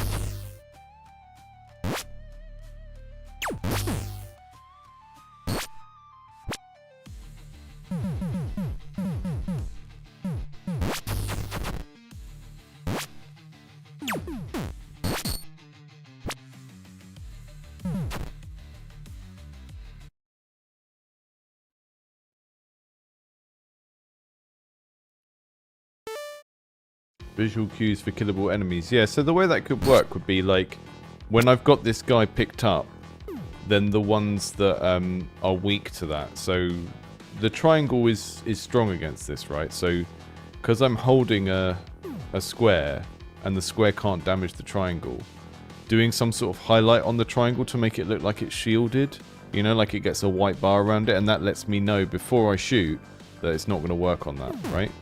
That might be a good way of doing it. So sort of show what is strong or weak to the current shot, based on what you've got in locked and loaded, right? What you've picked up. So here it would be the circle is protected and the other things aren't. So the circle should show as having like a little shield or something to show me that I can't hit it.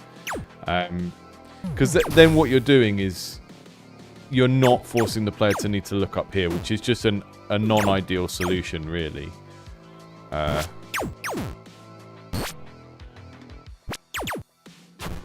mean, it kind of comes back to that thing earlier about navigation and like, if you're trying to, you know, get people to learn something, how much hand-holding do you do before you're sort of taking the learning away from them? But I just feel like memorizing this is not a fun part of the game, and like everything else is pretty good.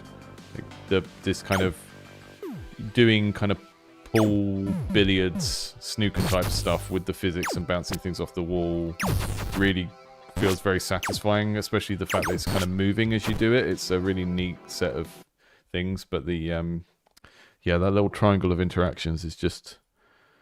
I don't feel motivated to learn it, I think, because it's just like... I can just kind of cross my fingers that I'm shooting something at the right thing, and if I'm not, then I just have another go, you know? Okay, let's jump back into Orb Orb Magi.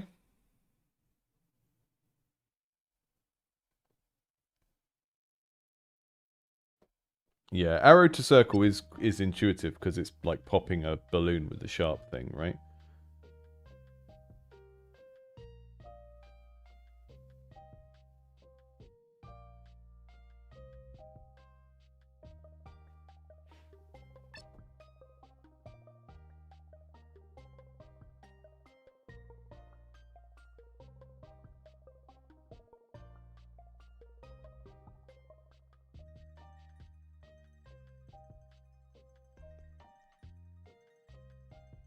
Okay, this is our Orb Orb Magi Magical Girl pinball. Bullet Heaven pinball. Let's see where we're up to with this. Am I playing with the controller? Is that what we're doing? Yes. Okay. That seems pretty natural because a controller has flippers, just like a pinball table. I'll turn the music up a bit.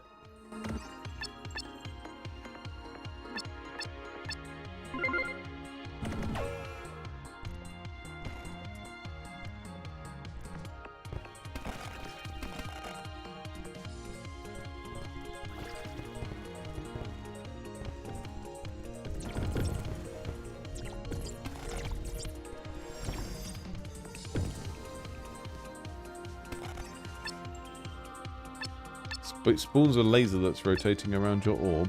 Squishy can catch balls. A mysterious rose is thrown towards a random enemy, damaging everything in between with sharp thorns.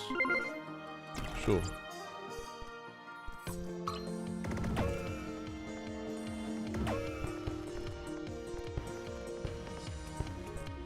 I love the little hit effect, like the little glitches you get on the things when you bash into them. It's very satisfying.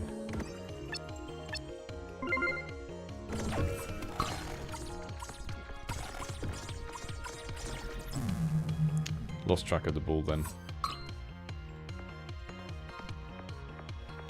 Oh, the rose is just... Oh, I see. So the passives are over there and they're just kind of triggering whenever they charge up.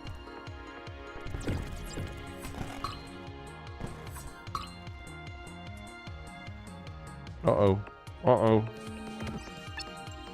And you can tilt the table as well. You can whack the table either way when it gets stuck. Which is quite good.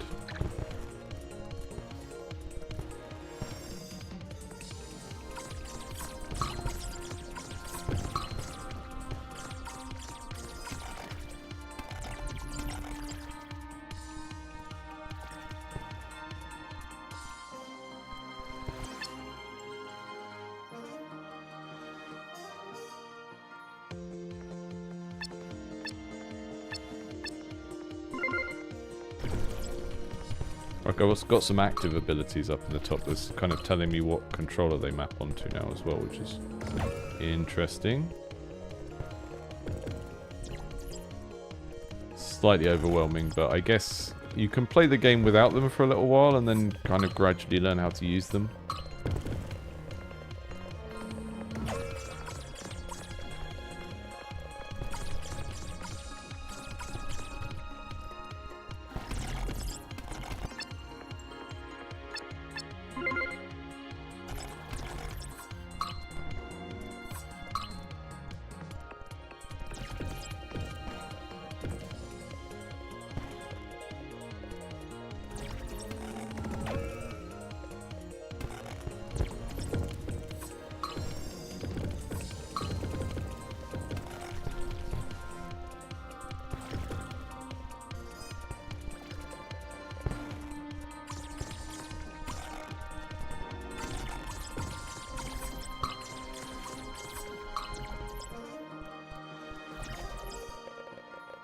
Pretty good,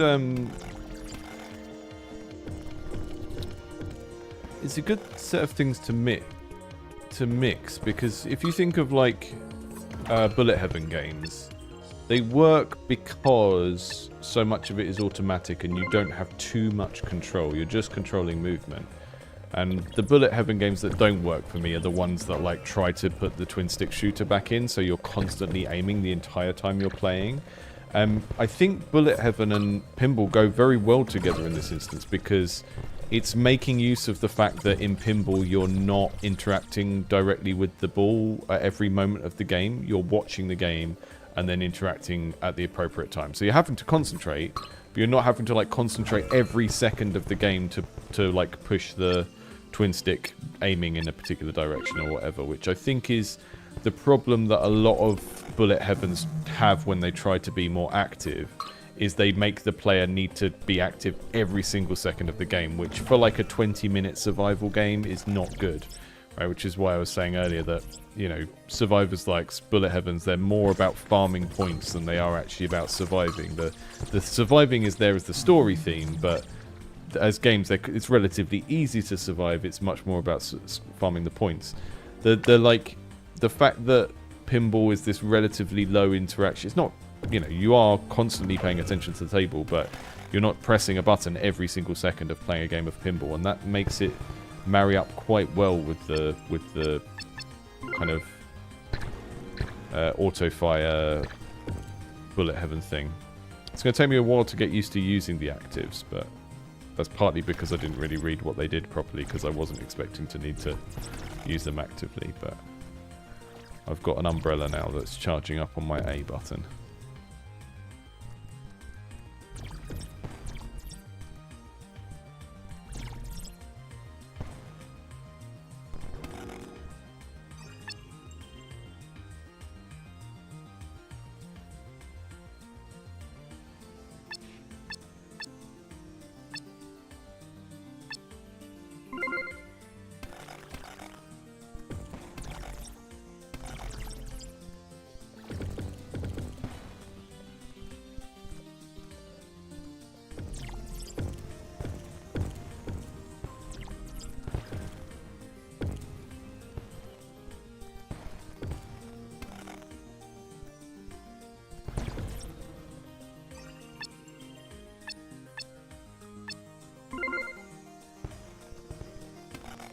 Oh, I see the squishy.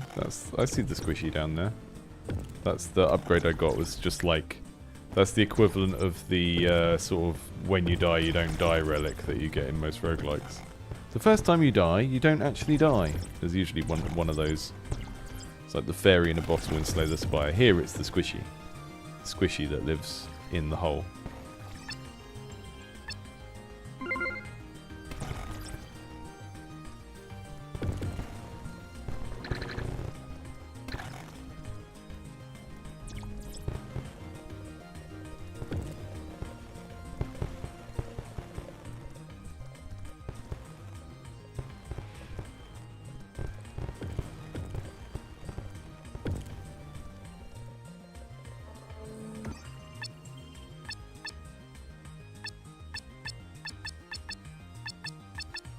Going to keep upgrading squishy.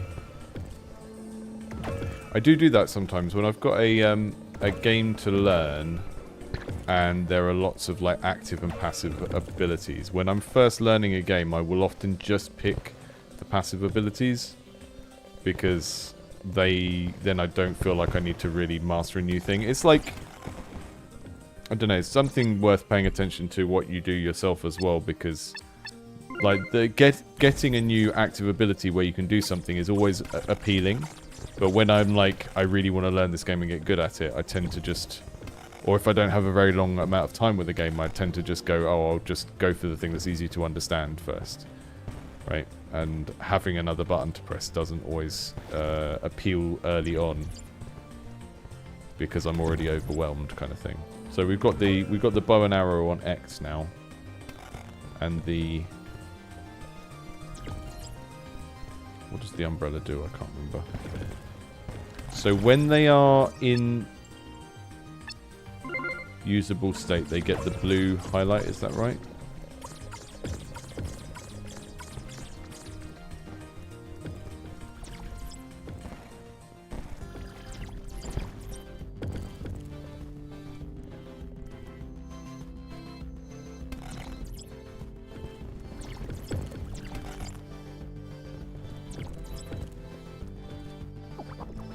Squishy! Squishy didn't help! Squishy bounced it right back. Ah.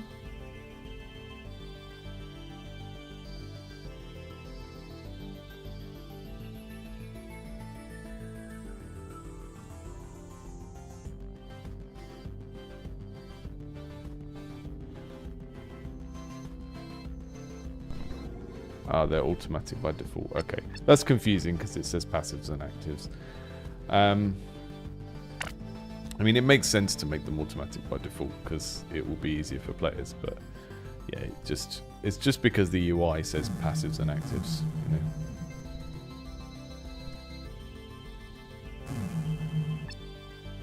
know. I failed the game by failing to launch 3 times. Right, I'm going to move on from that because I think I will get stuck playing it forever otherwise. I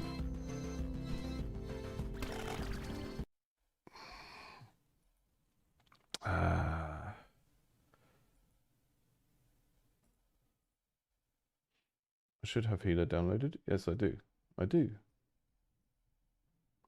So I think this one's gone through some quite big changes since we last saw it. The thing with this was, like, I quite liked some elements of it. It was just a bit confusing. It's quite hard to make healing into a core mechanic because you're, like,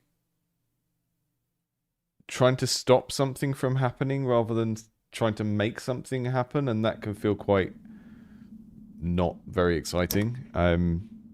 So my advice with this one was to try and, if you're going to set the game in a physical space where you can run around, because we would like avoiding traps and stuff in the first version of this. If you're going to set stuff in a physical space where you can move around, then the healing also needs to have a physicality to it. Like, you throw down wards to heal an area, or you have, like, healing potions that function like grenades. All of that kind of ties the healing to the fact that you're in a physical space. But I think this has changed quite a bit conceptually since the first time. So I've got a character. I've got some abilities down here. This is quite a lot of abilities. A heal that illuminates the area. A simple light heal affecting the target.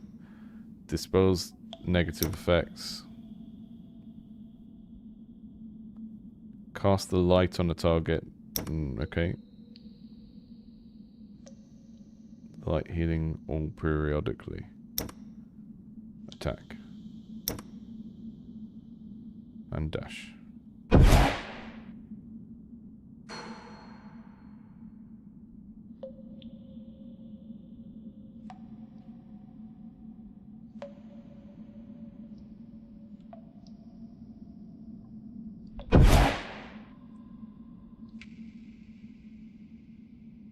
Okay.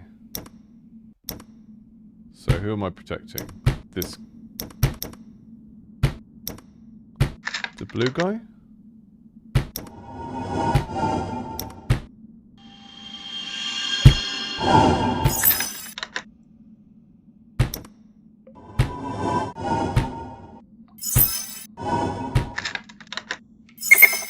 Just kind of pressing random stuff until I...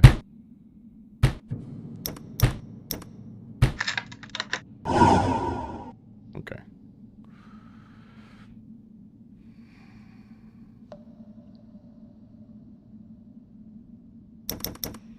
Right.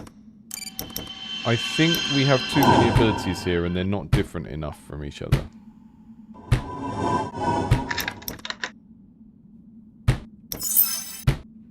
Like, I don't have any way to like boost my allies' attack damage or anything like that.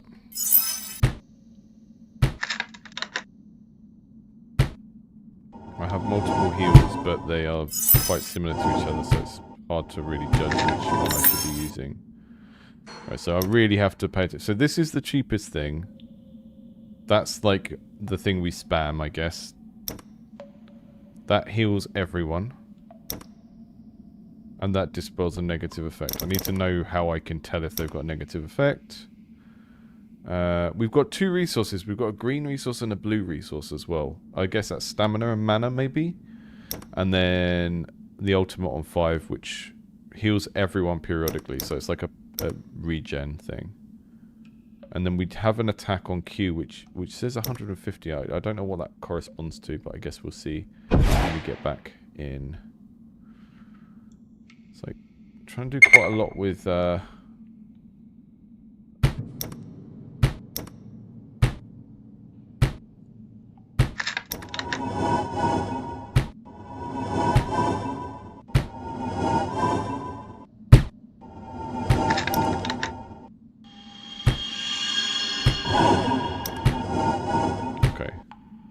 We have to kite a little bit. We have to move around, make sure the trap doesn't get us.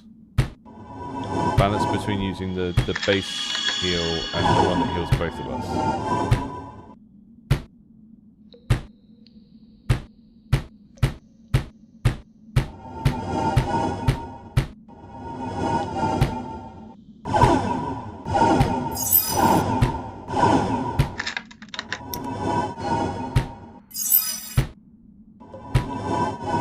Again, I think the issue is that we are affecting the outcome of the game very indirectly, because this guy is really responsible for the outcome of the game, and we're only able to like very indirectly affect that.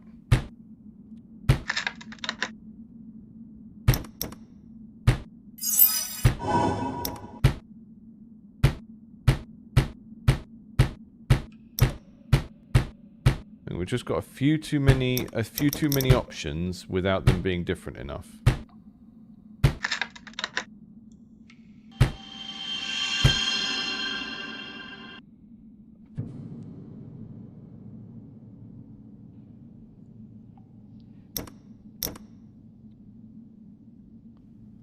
So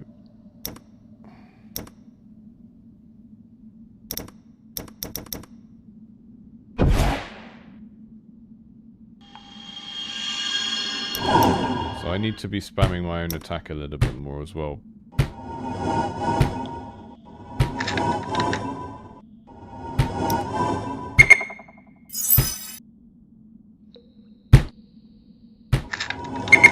do get the idea of, like, you know, we're doing MMO healing in a single player game, and I think that could work. I think there's some of the, like, micro that's missing here, because we're not... There's none of these abilities require me to click on a target after I've triggered the ability. It's literally just... So the entire game is, like, moving around with WASD, hammering on 1 to 5, and pressing Q to attack. And none of them require you to click on the thing you're targeting, and I think that missing bit of micro is maybe is stopping it from feeling as strong as it could be. But the other thing is that I'm only healing one guy, right? I think this is too challenging for a first challenge in the game, and the way to make it less punishing and also to fit the theme of the game better would be to start off with more characters on your side.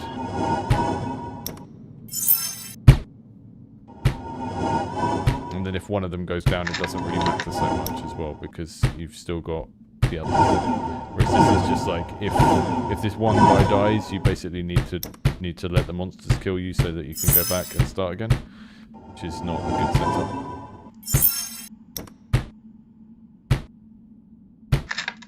I think a good exercise to do with this sort of game, where, you know, you've built a game model that is very much about stats and scaling, and there's 100 of this and 200 of this, is to make a test room that imagines the, like, most chill version of this. Because what you've done is you've given us a initial challenge that is a little bit too challenging. I have too many options to pick from. I only have one guy I can heal. That means the path to loss is very short, because if I had 4 guys I could heal, then I could maybe complete the level with all 4 of them saved, in which case I feel great, or I could complete the level with just 1 left and just scrape through, which doesn't feel as good, but it is also dramatic, so it feels kind of cool because you've just scraped through. Whereas you've kind of created a scenario where it's just too grindingly difficult straight off the bat. What I would do to test this gameplay concept is create 2 test rooms and make the first one sort of like the chill experience of playing this game, which is like you have a party of 3 other adventurers and they're fighting a bunch of little goblins and stuff, and it's not really too much of a problem to do.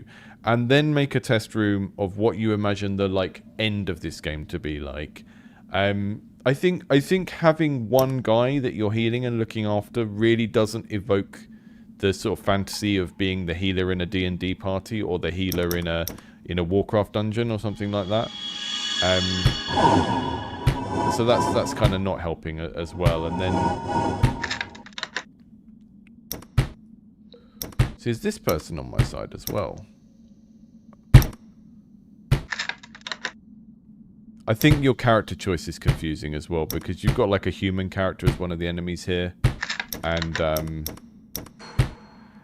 it would just be a lot easier to read if they were both undead things, to kind of work out who is who in that situation. So it's a better use of the kind of art assets and some of the mechanics in the previous version of the game that you had, because previously it was like, oh, why are we even running around in a space if we're just kind of clicking on a guy to heal him? But yeah.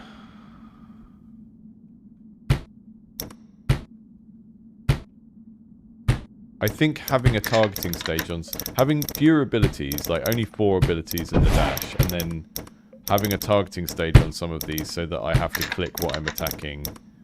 You know, just try and actually mirror the interface of the games that you're basing it on a little bit more, because it feels like I'm losing something by just pressing the buttons and it automatically targets.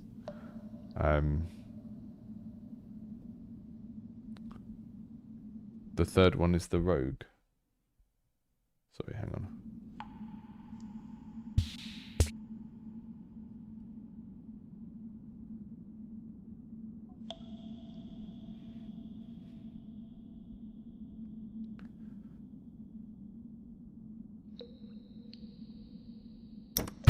So that one is one of ours, is it?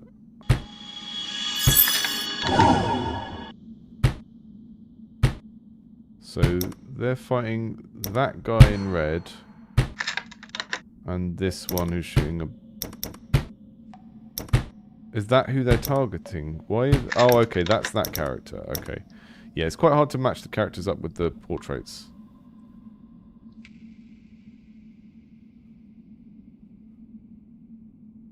That's that guy.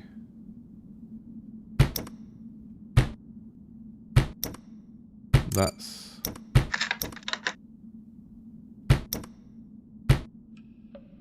I would just try and be a lot clearer with color coding for friends and enemies and character model picking as well. Just make them all very clearly undead things to start off with so that people understand.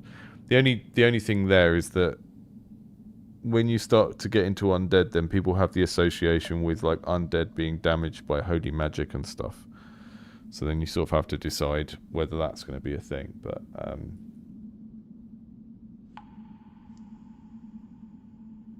yeah, I can see that there are traps. To be honest, the first scenario is too difficult to make me really want to progress. And this is a problem that happens when you create like a scenario that is just so gruelingly difficult right at the start of the game. It kind of will often make people just think, well, there's not really much point in continuing with this because this is like not fair. And I don't know how many of these rolls are random, but it just makes it feel like a not very fair challenge.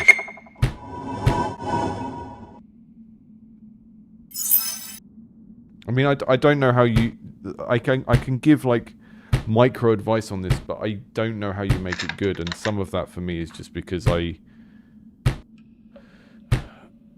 the appeal of playing, helping people out in a MMO raid is of helping real people. And all of the kind of interface of an MMO is just like a thing that kind of facilitates that.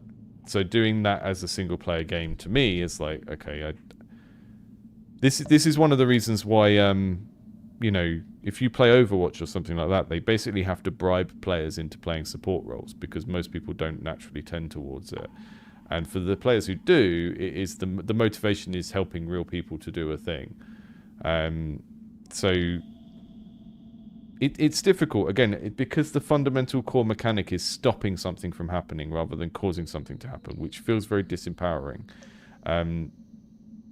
If you take an example from like tower defense games, they are defense games, so you are stopping something from happening. But how do you do it? Okay, you place things in the environment, that's satisfying. You upgrade them, that's satisfying. They attack things, you get to see the things destroyed, that's all satisfying. So preventing the loss by defending things has all of these stages in the middle that are about you doing something and having an impact. Whereas here, because my impact is limited to what order do I press these buttons in and like how much does it prevent this health bar going down, it feels less that I'm having a powerful impact on what I'm doing, and it feels more like, you know, you're on a sinking ship and you're trying to bail water out with a bucket, right? That's the kind of emotional effect you get out of this set of mechanics, is that even if you're doing quite well, you're just about staying afloat, and there's not really any point where you can kind of get into a state where you feel like you're really having an impact. And I think some of that is just because it's so numbers based. There's no point where I use an ability and I go there and I get the timing just right because it's just all numbers based.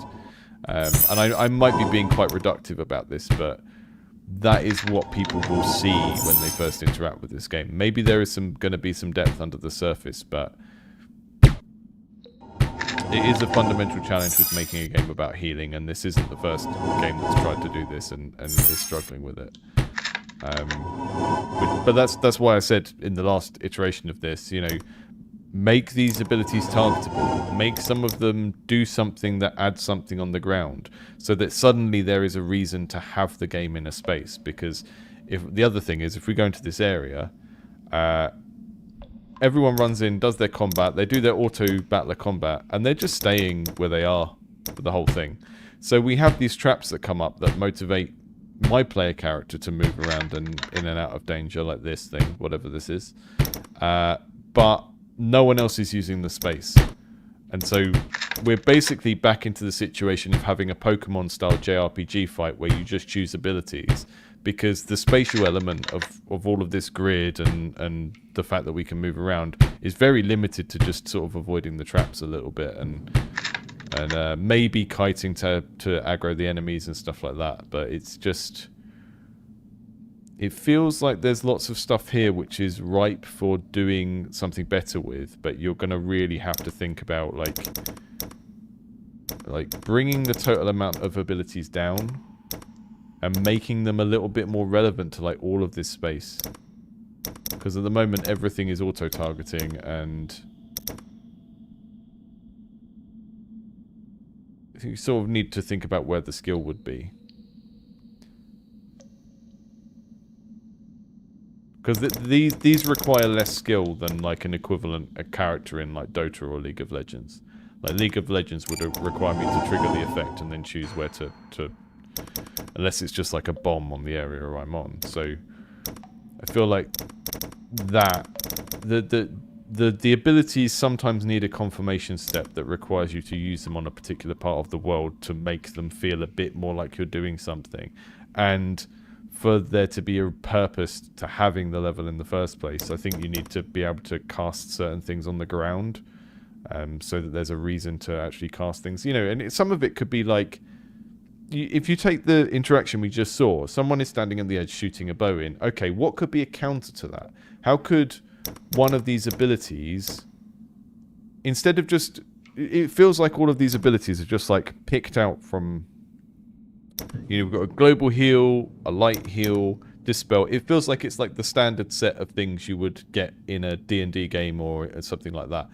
Look at the scenario you've got. We've got a guy over here shooting an arrow in, going ping, ping, ping, not moving, just carry on doing what they're doing. Okay, what would be the counter to that? If we had an ability that could disrupt that, could we, like, put something in the way so that the archer now needs to move, and now they are closer to another enemy, so now we can use our area of effect thing to hit them both?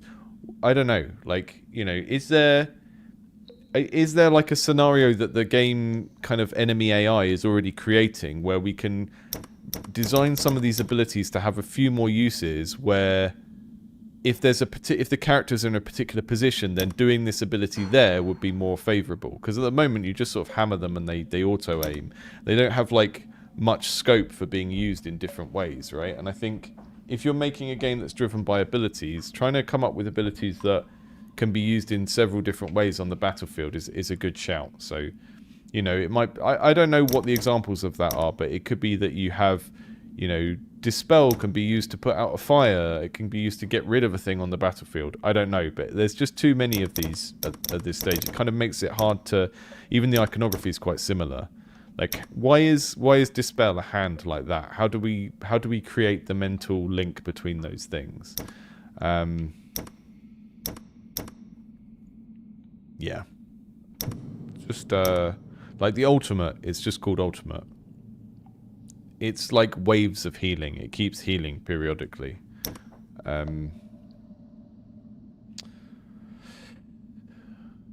Nowhere else to go.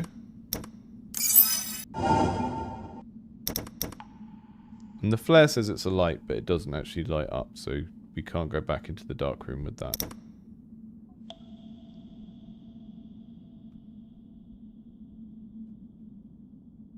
Yeah, I can't get out of this room.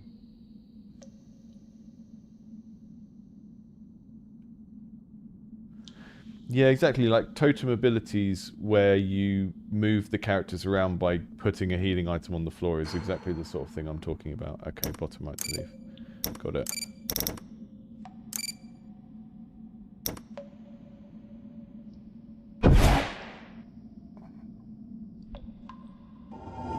But yeah, the first one is just too hard. And I just find I'm spamming attack and then spamming the other heal.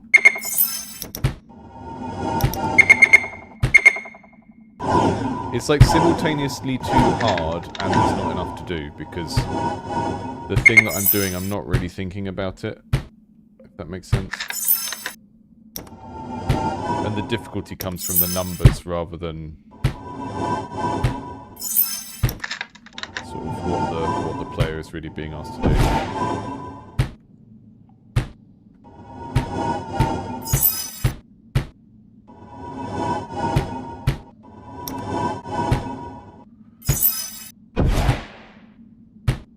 The dash feels quite satisfying to do.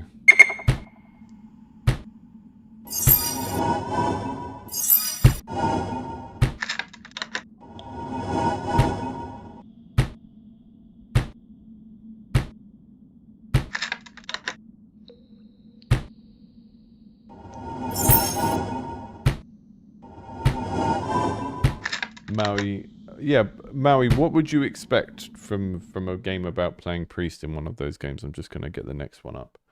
Maui in the chat said they played a MMO Priest quite a lot.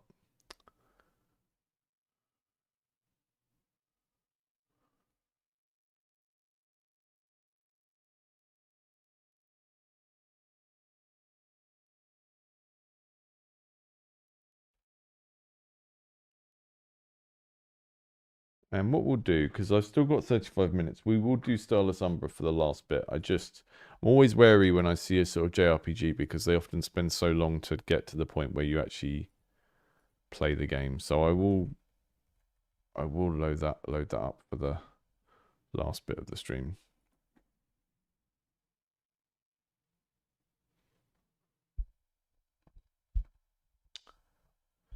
There we go.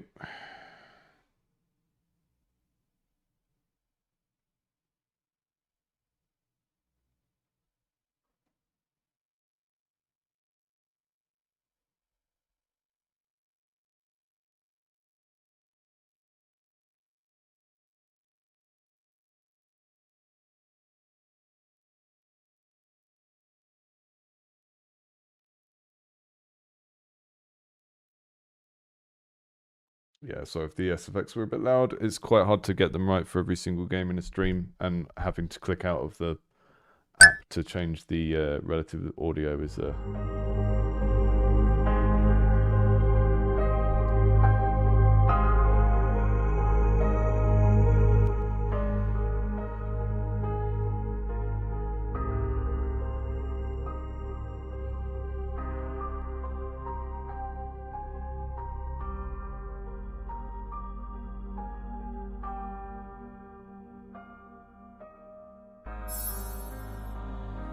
Why is this so sort of anti-aliased and blurry?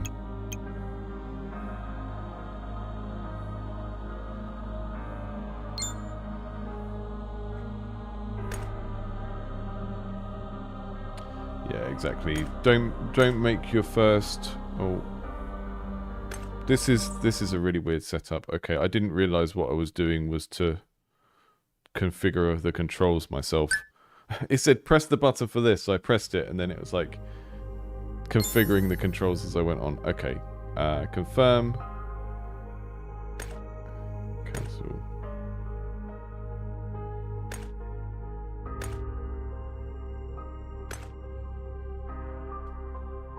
Secondary what? I don't understand what the secondary is here. Skill 1, skill 2.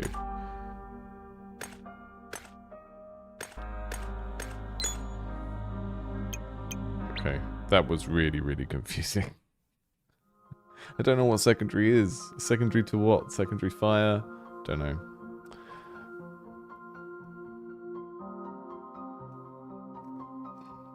Cute world map.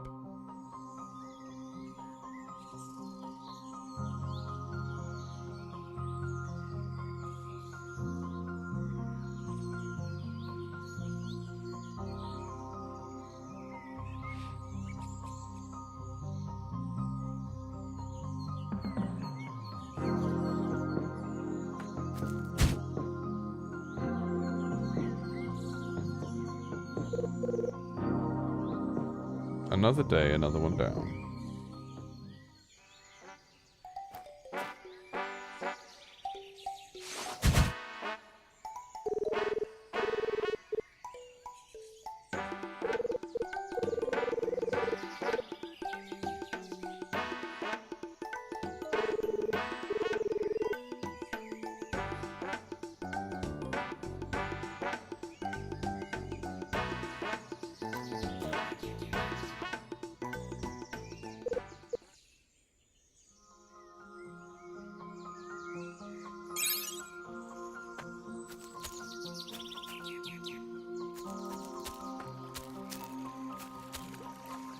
Okay, so we're doing kind of more of a kind of Chrono Trigger type thing, which immediately puts me in a better place, because the thing I really don't like about JRPGs usually is the kind of the particular flavor of turn-based combat, which is, you know, has no spatial tactical element and is really just there to eat up time and force you to invest in a kind of meta progression, like upgrade, looting and leveling people up thing, which I don't like. I like looting, I like leveling people up. I don't like doing it just to, like, so I can go and kill Emerald Weapon or whatever. So the fact that this is more in that kind of Chrono Trigger type space is a good thing. Approach and press W to stab. Okay, but you've just told... Why am I pressing W? Oh, okay, the top one. Okay.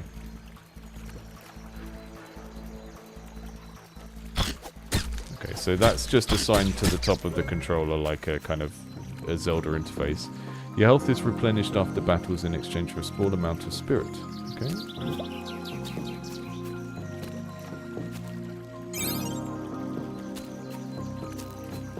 I love acquiring some fur-bearer hide. We're just murdering bunnies as much as possible.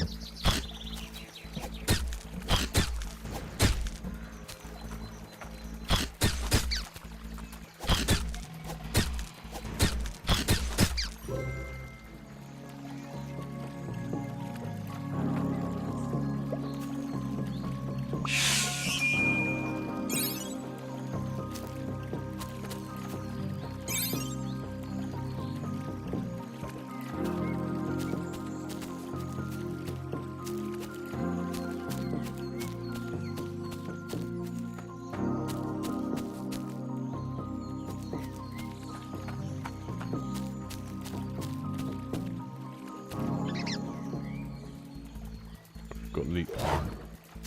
Cool, got a new move.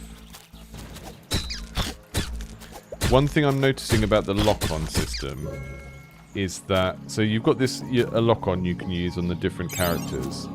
I don't think you can accidentally like hit one character while you're locked onto the other. I think, as far as I can tell, your abilities sort of directly target who you've got targeted, which doesn't necessarily line up with what you would expect from looking at the animations. I'm not sure if that's how it works yet, but just sort of thinking out loud about like what is happening in my brain as I encounter these combat mechanics, because what I expect is you can target one enemy, but if they're close together you can hit them both at the same time, right?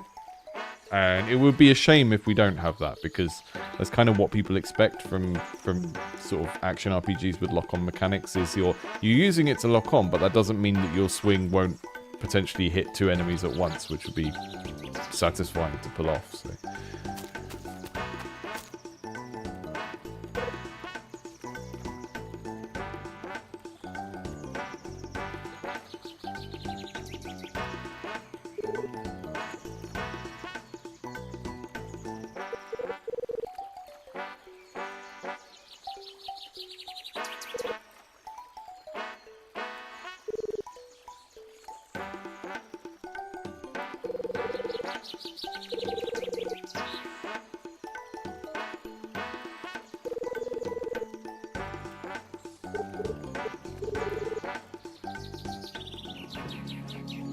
Press shift to switch characters. We can do 2-player with the 2 characters. That's nice. Right, you said press shift, which is... okay.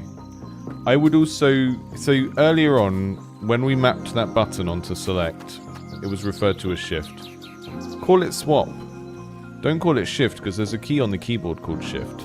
Right? Call it swap instead of shift. Press the confirm button to save your progress. Okay. Don't mind if I do.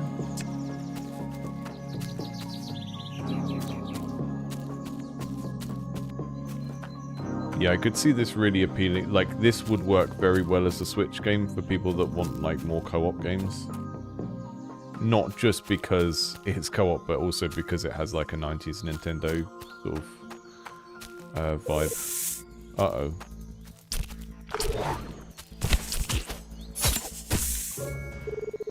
So he can throw stuff at them. What's that? Snake Fang.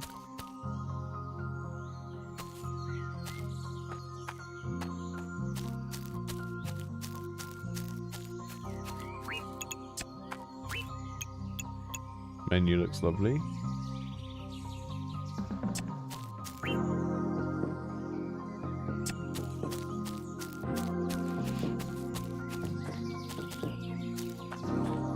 So we're getting some footprints there, which I think we're supposed to be tracking, but we don't need to actually interact with them, we just need to notice that they're there. Oi, you.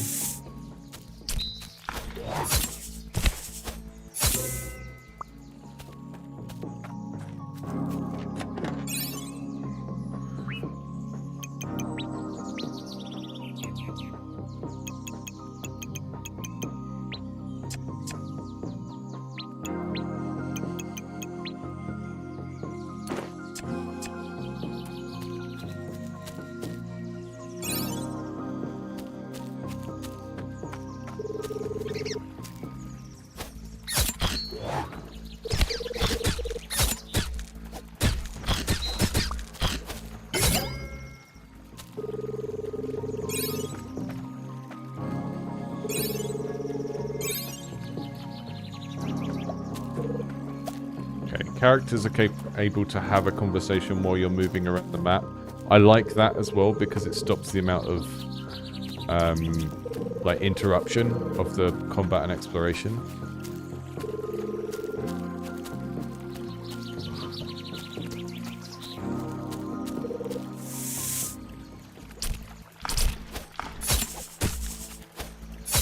Yeah, it doesn't seem like many of the abilities are able to like hit two enemies at once, which kind of,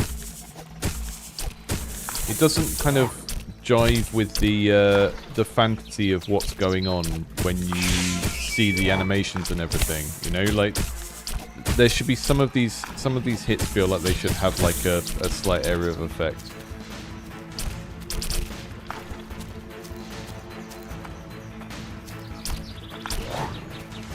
The camera is trying to do the average of the two characters' positions, which is... Whew, that was close.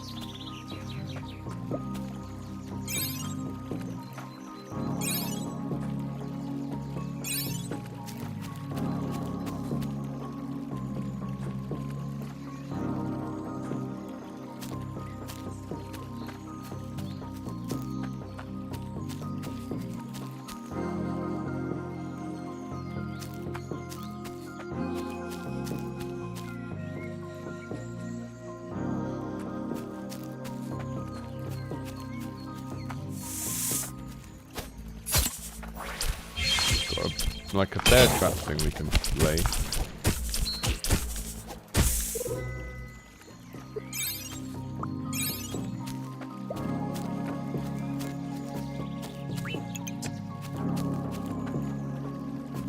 We don't have a dodge roll, which is a shame because it's like you want an ability to do that is not an attack, you know?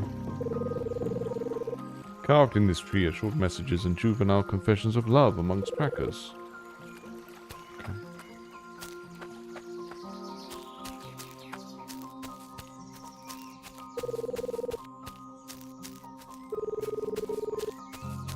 The barrier looks so small.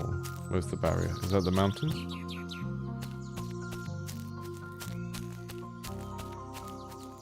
I like the approach to world building as well. We haven't been told loads about the world. We're just put into the shoes of the characters and we're going to learn about the world as they comment on it to each other, right? Which is, in my mind, one of the best ways of doing world building in a character-driven fantasy game. The characters are going to notice what they notice as people. And that means they're not going to wake up in the morning and immediately think about the war 500 years ago or whatever it is, you know. They're going to think about what concerns them. And that's what we're getting here, which is... It's both like a good move in terms of creating this type of game, and it's reassuring from a player perspective because it's like, okay, this game isn't going to try and front load loads of stuff that I don't care about, you know.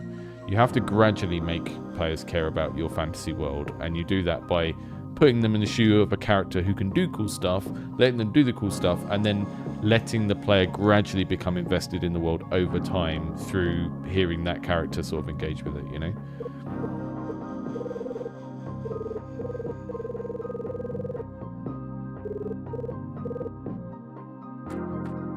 Okay, so skull chests are cursed.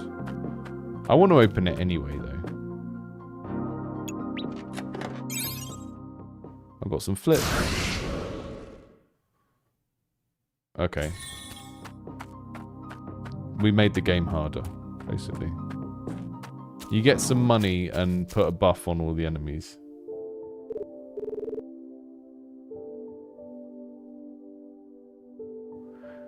This is it. This is where they're hiding. I do see signs of recent occupancy, but this is all just the remains of the last generation, right?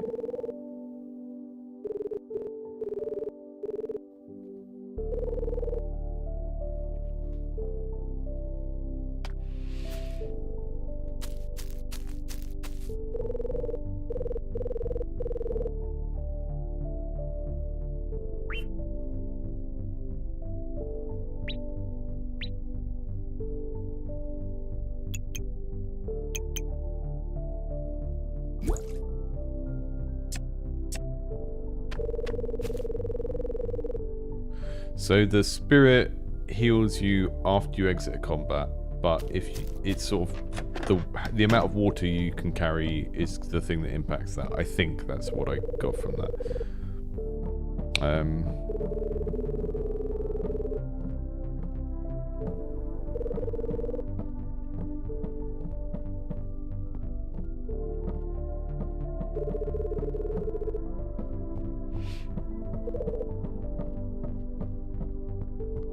I really like the kind of passive dialogue thing going on in the bottom left. It is a good way of doing that so that you don't have to interrupt the player from doing other stuff in the game. It also just feels a bit more natural that they're talking to each other while running around. It's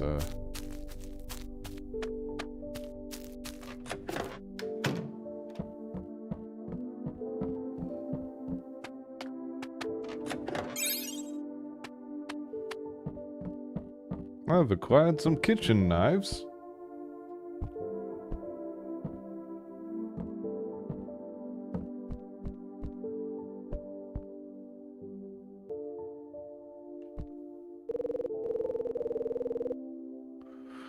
During the last generation, fierce Umbra storms occasionally forced colonies to leave for extended periods of time. The Great Barrier was constructed to protect colonists in exchange for a regular supply of provisions and raw materials. It must have been difficult to abandon your home on such short notice. Yes.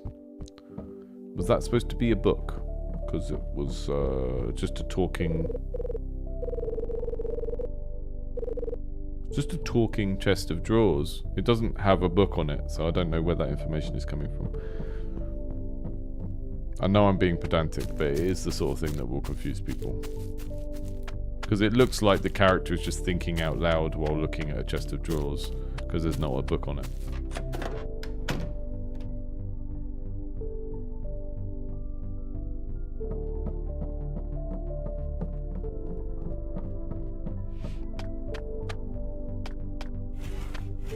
Don't mind if I do. Let's go down here.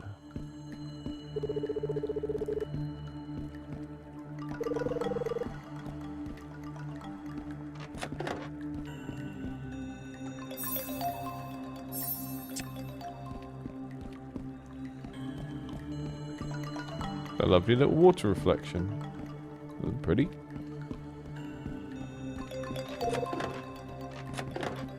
It's locked. Okay. This place, currently not relevant. Can't do anything in there.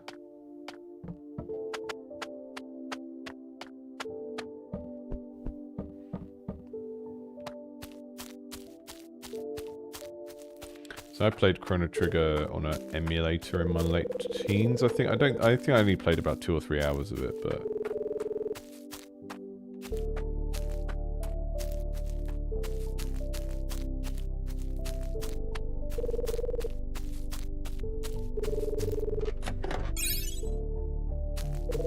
I love to acquire a ceramic cup.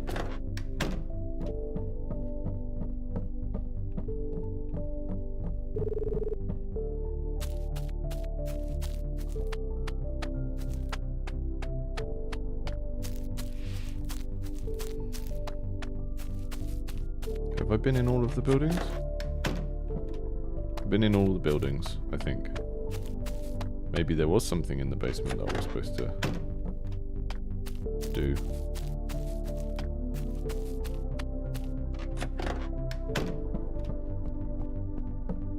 Missed the chest.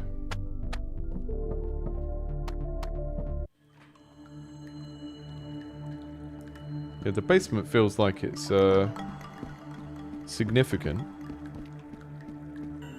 Do I need to light a thing?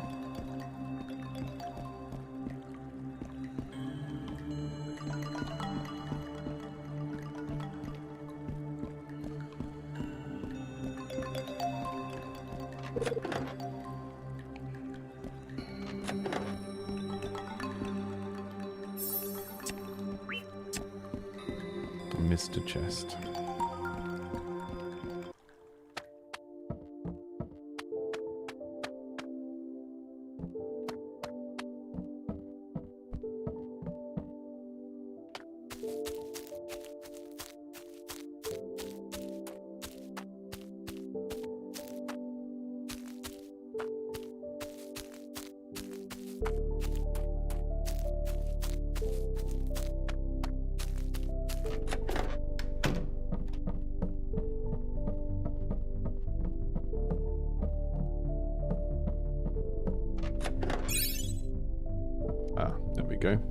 There we go. I simply had to acquire a basement key. Seems obvious when you think about it.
Ah, what a lovely room.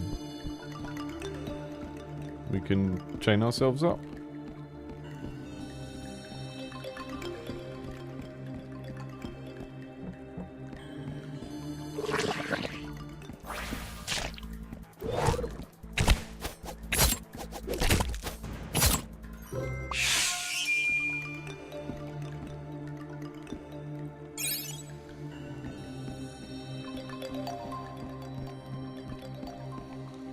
Yeah, I'm not sure what that secret room was for. There's nothing in there yet. Maybe they're just not.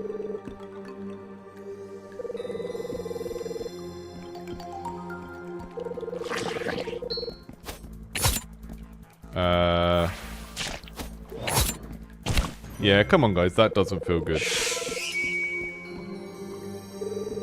Being able to leap through a wall,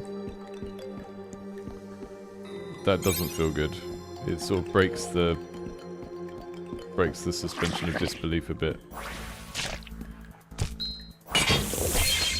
to say the least.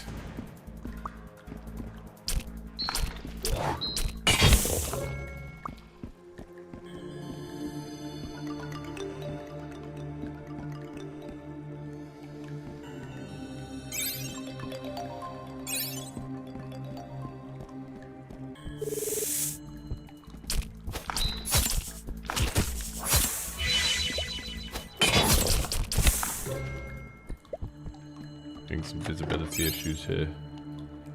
But I've got some cotton robes.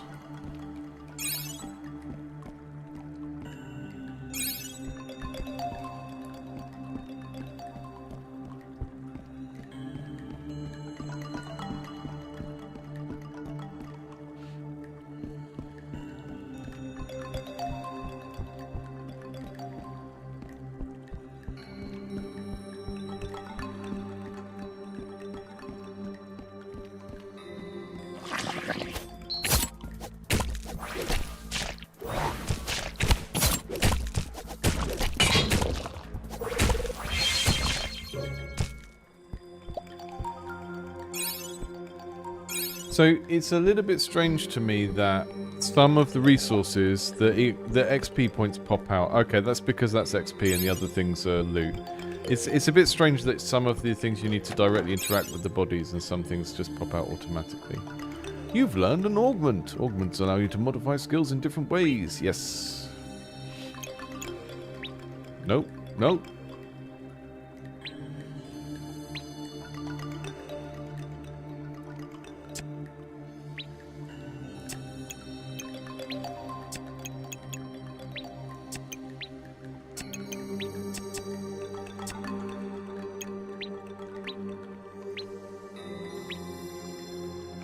Applies wind element to hits and heals an adjacent ally for 5. Okay. Sure. So you've got kind of like materia crystals that you can lock into different abilities. I like that. I like that. That seems like the sort of thing I would spend a lot of time fiddling around with. I love to socket a thing in another thing. It's good times.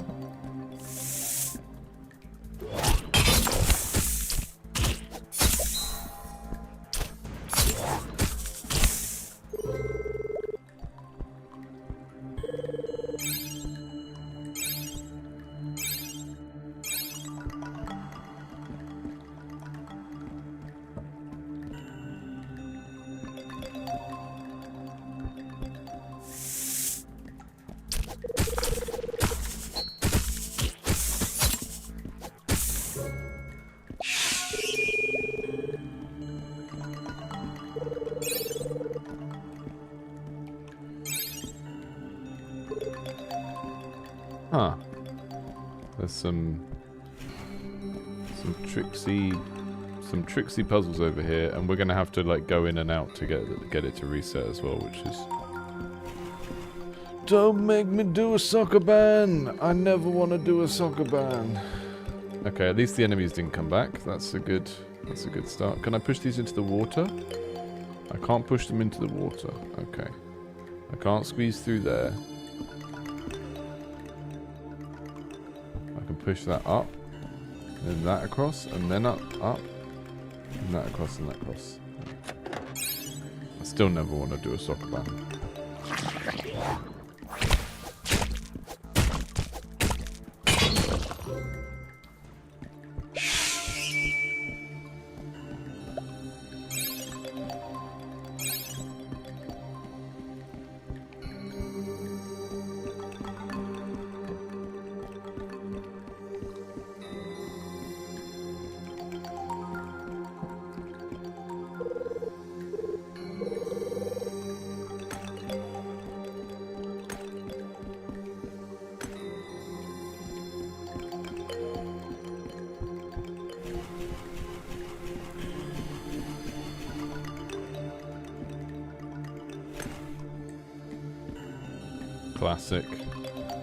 Classic co-op shenanigans. It's good. It's well implemented.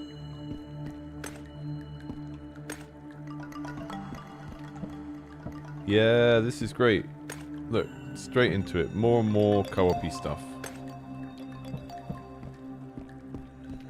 See, I'm of the unpopular opinion that if you're going to make a co-op game, you might as well make it not unplayable single player, but you should make that the main thing, right? Because co-op games aren't just a single player game with another character thrown into them. They have specific things that you need to do to make them work, and this is doing that quite well. So I've got independent control of each character now, and they're not following each other anymore.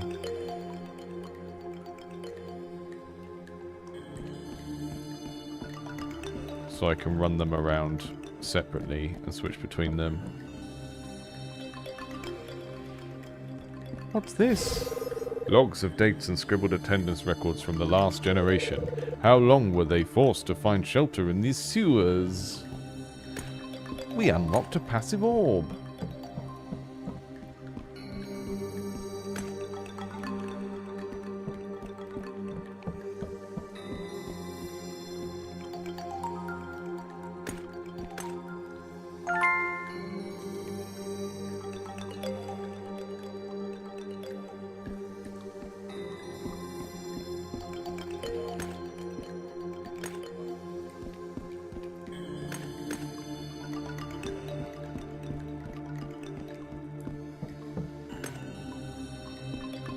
strangely soothing. A lot of this spooky crypt music and doing puzzles.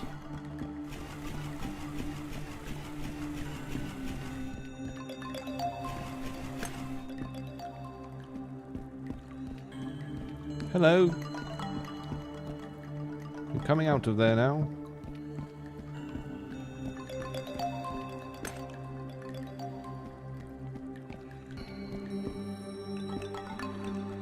Can we just put that on there? Will that work? Yeah.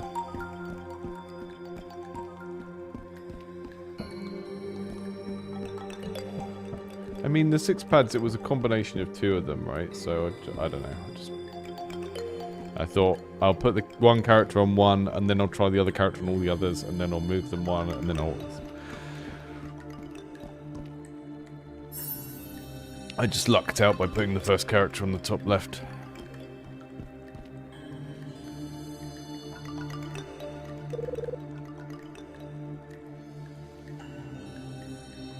Looks like the trail ends here.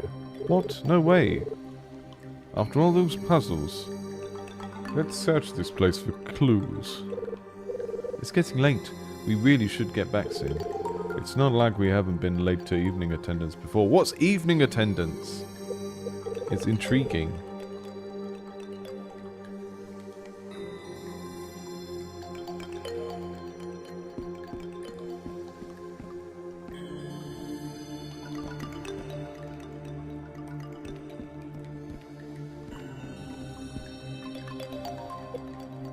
Shoes.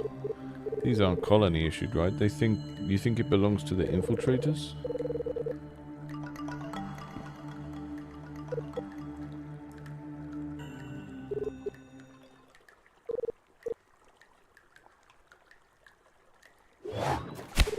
Uh-oh.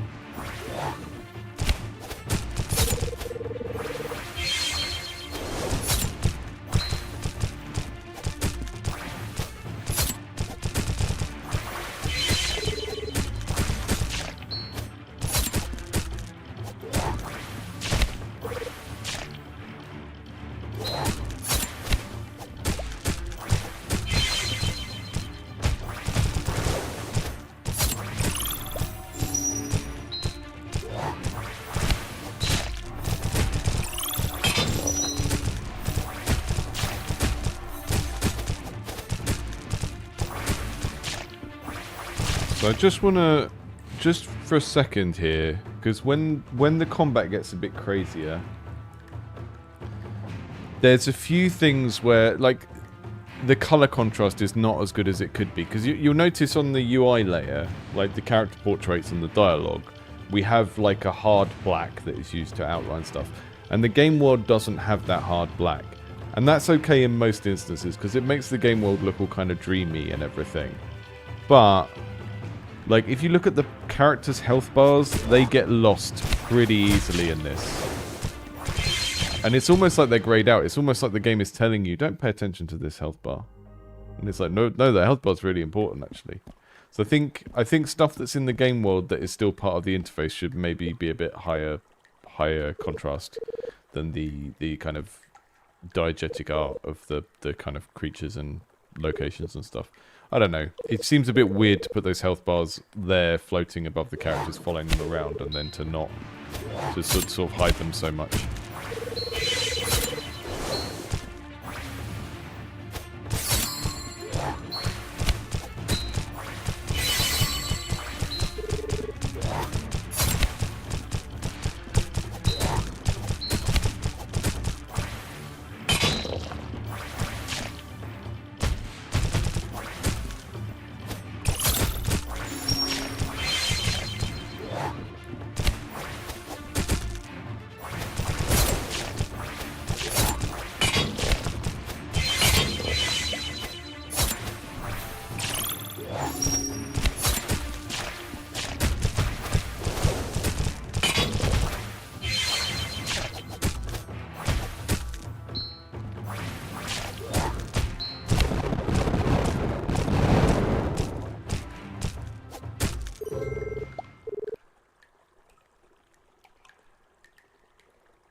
I'm gonna wrap it up there.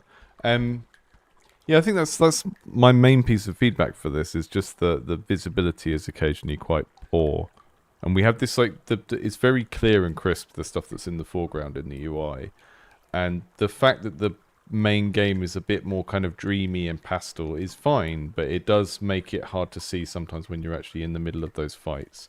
So if we go and let's look at the contrast levels in Chrono Trigger. You know, the contrast in Chrono Trigger is quite high. You have quite harsh black outlines around stuff. What was one of the Sega ones? Was Shining? There was one that was like a top-down action game. It's not Shining Force. I can't remember which game it was. Maybe I'm thinking of a different game. Maybe was it Shining in the Darkness? No, that's a dungeon crawler. There was one of these Shining games on the Sega that was like a top-down thing like Chrono Trigger. But I do think when you're in the heat of combat like that, the legibility of what's going on can get quite poor. And I don't know what you do about that precisely. Like the health bars were a bit of a problem. Maybe the targeting reticules get lost a little bit as well.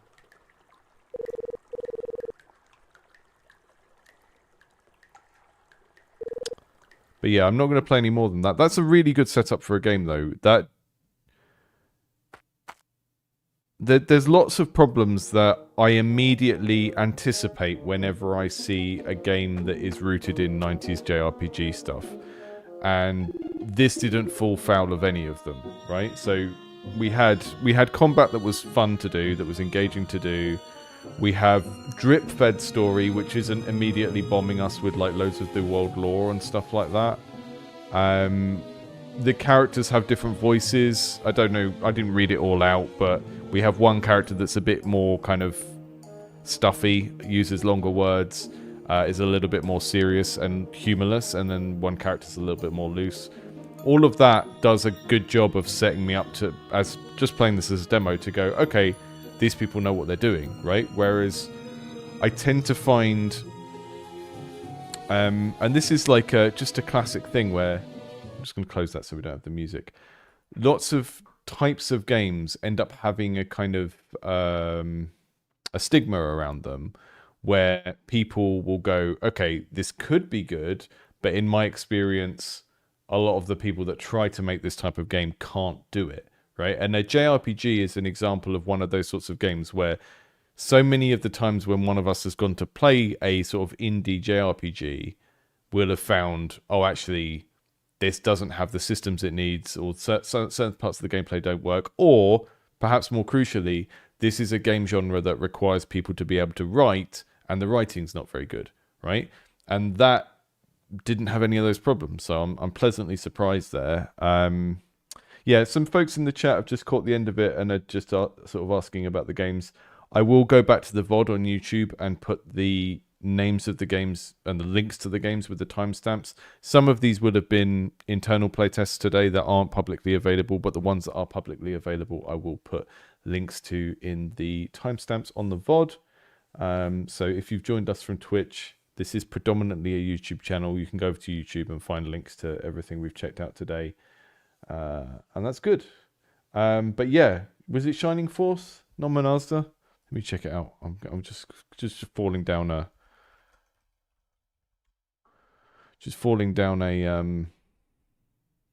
it was specifically an action one. It wasn't this one. I did play this one. I remember playing the one that was a dungeon crawler, but there was one that was all Sega Shining games. Maybe I'm misremembering it and it was a different game.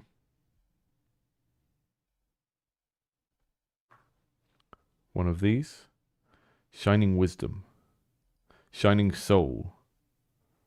I don't recognize any of these names.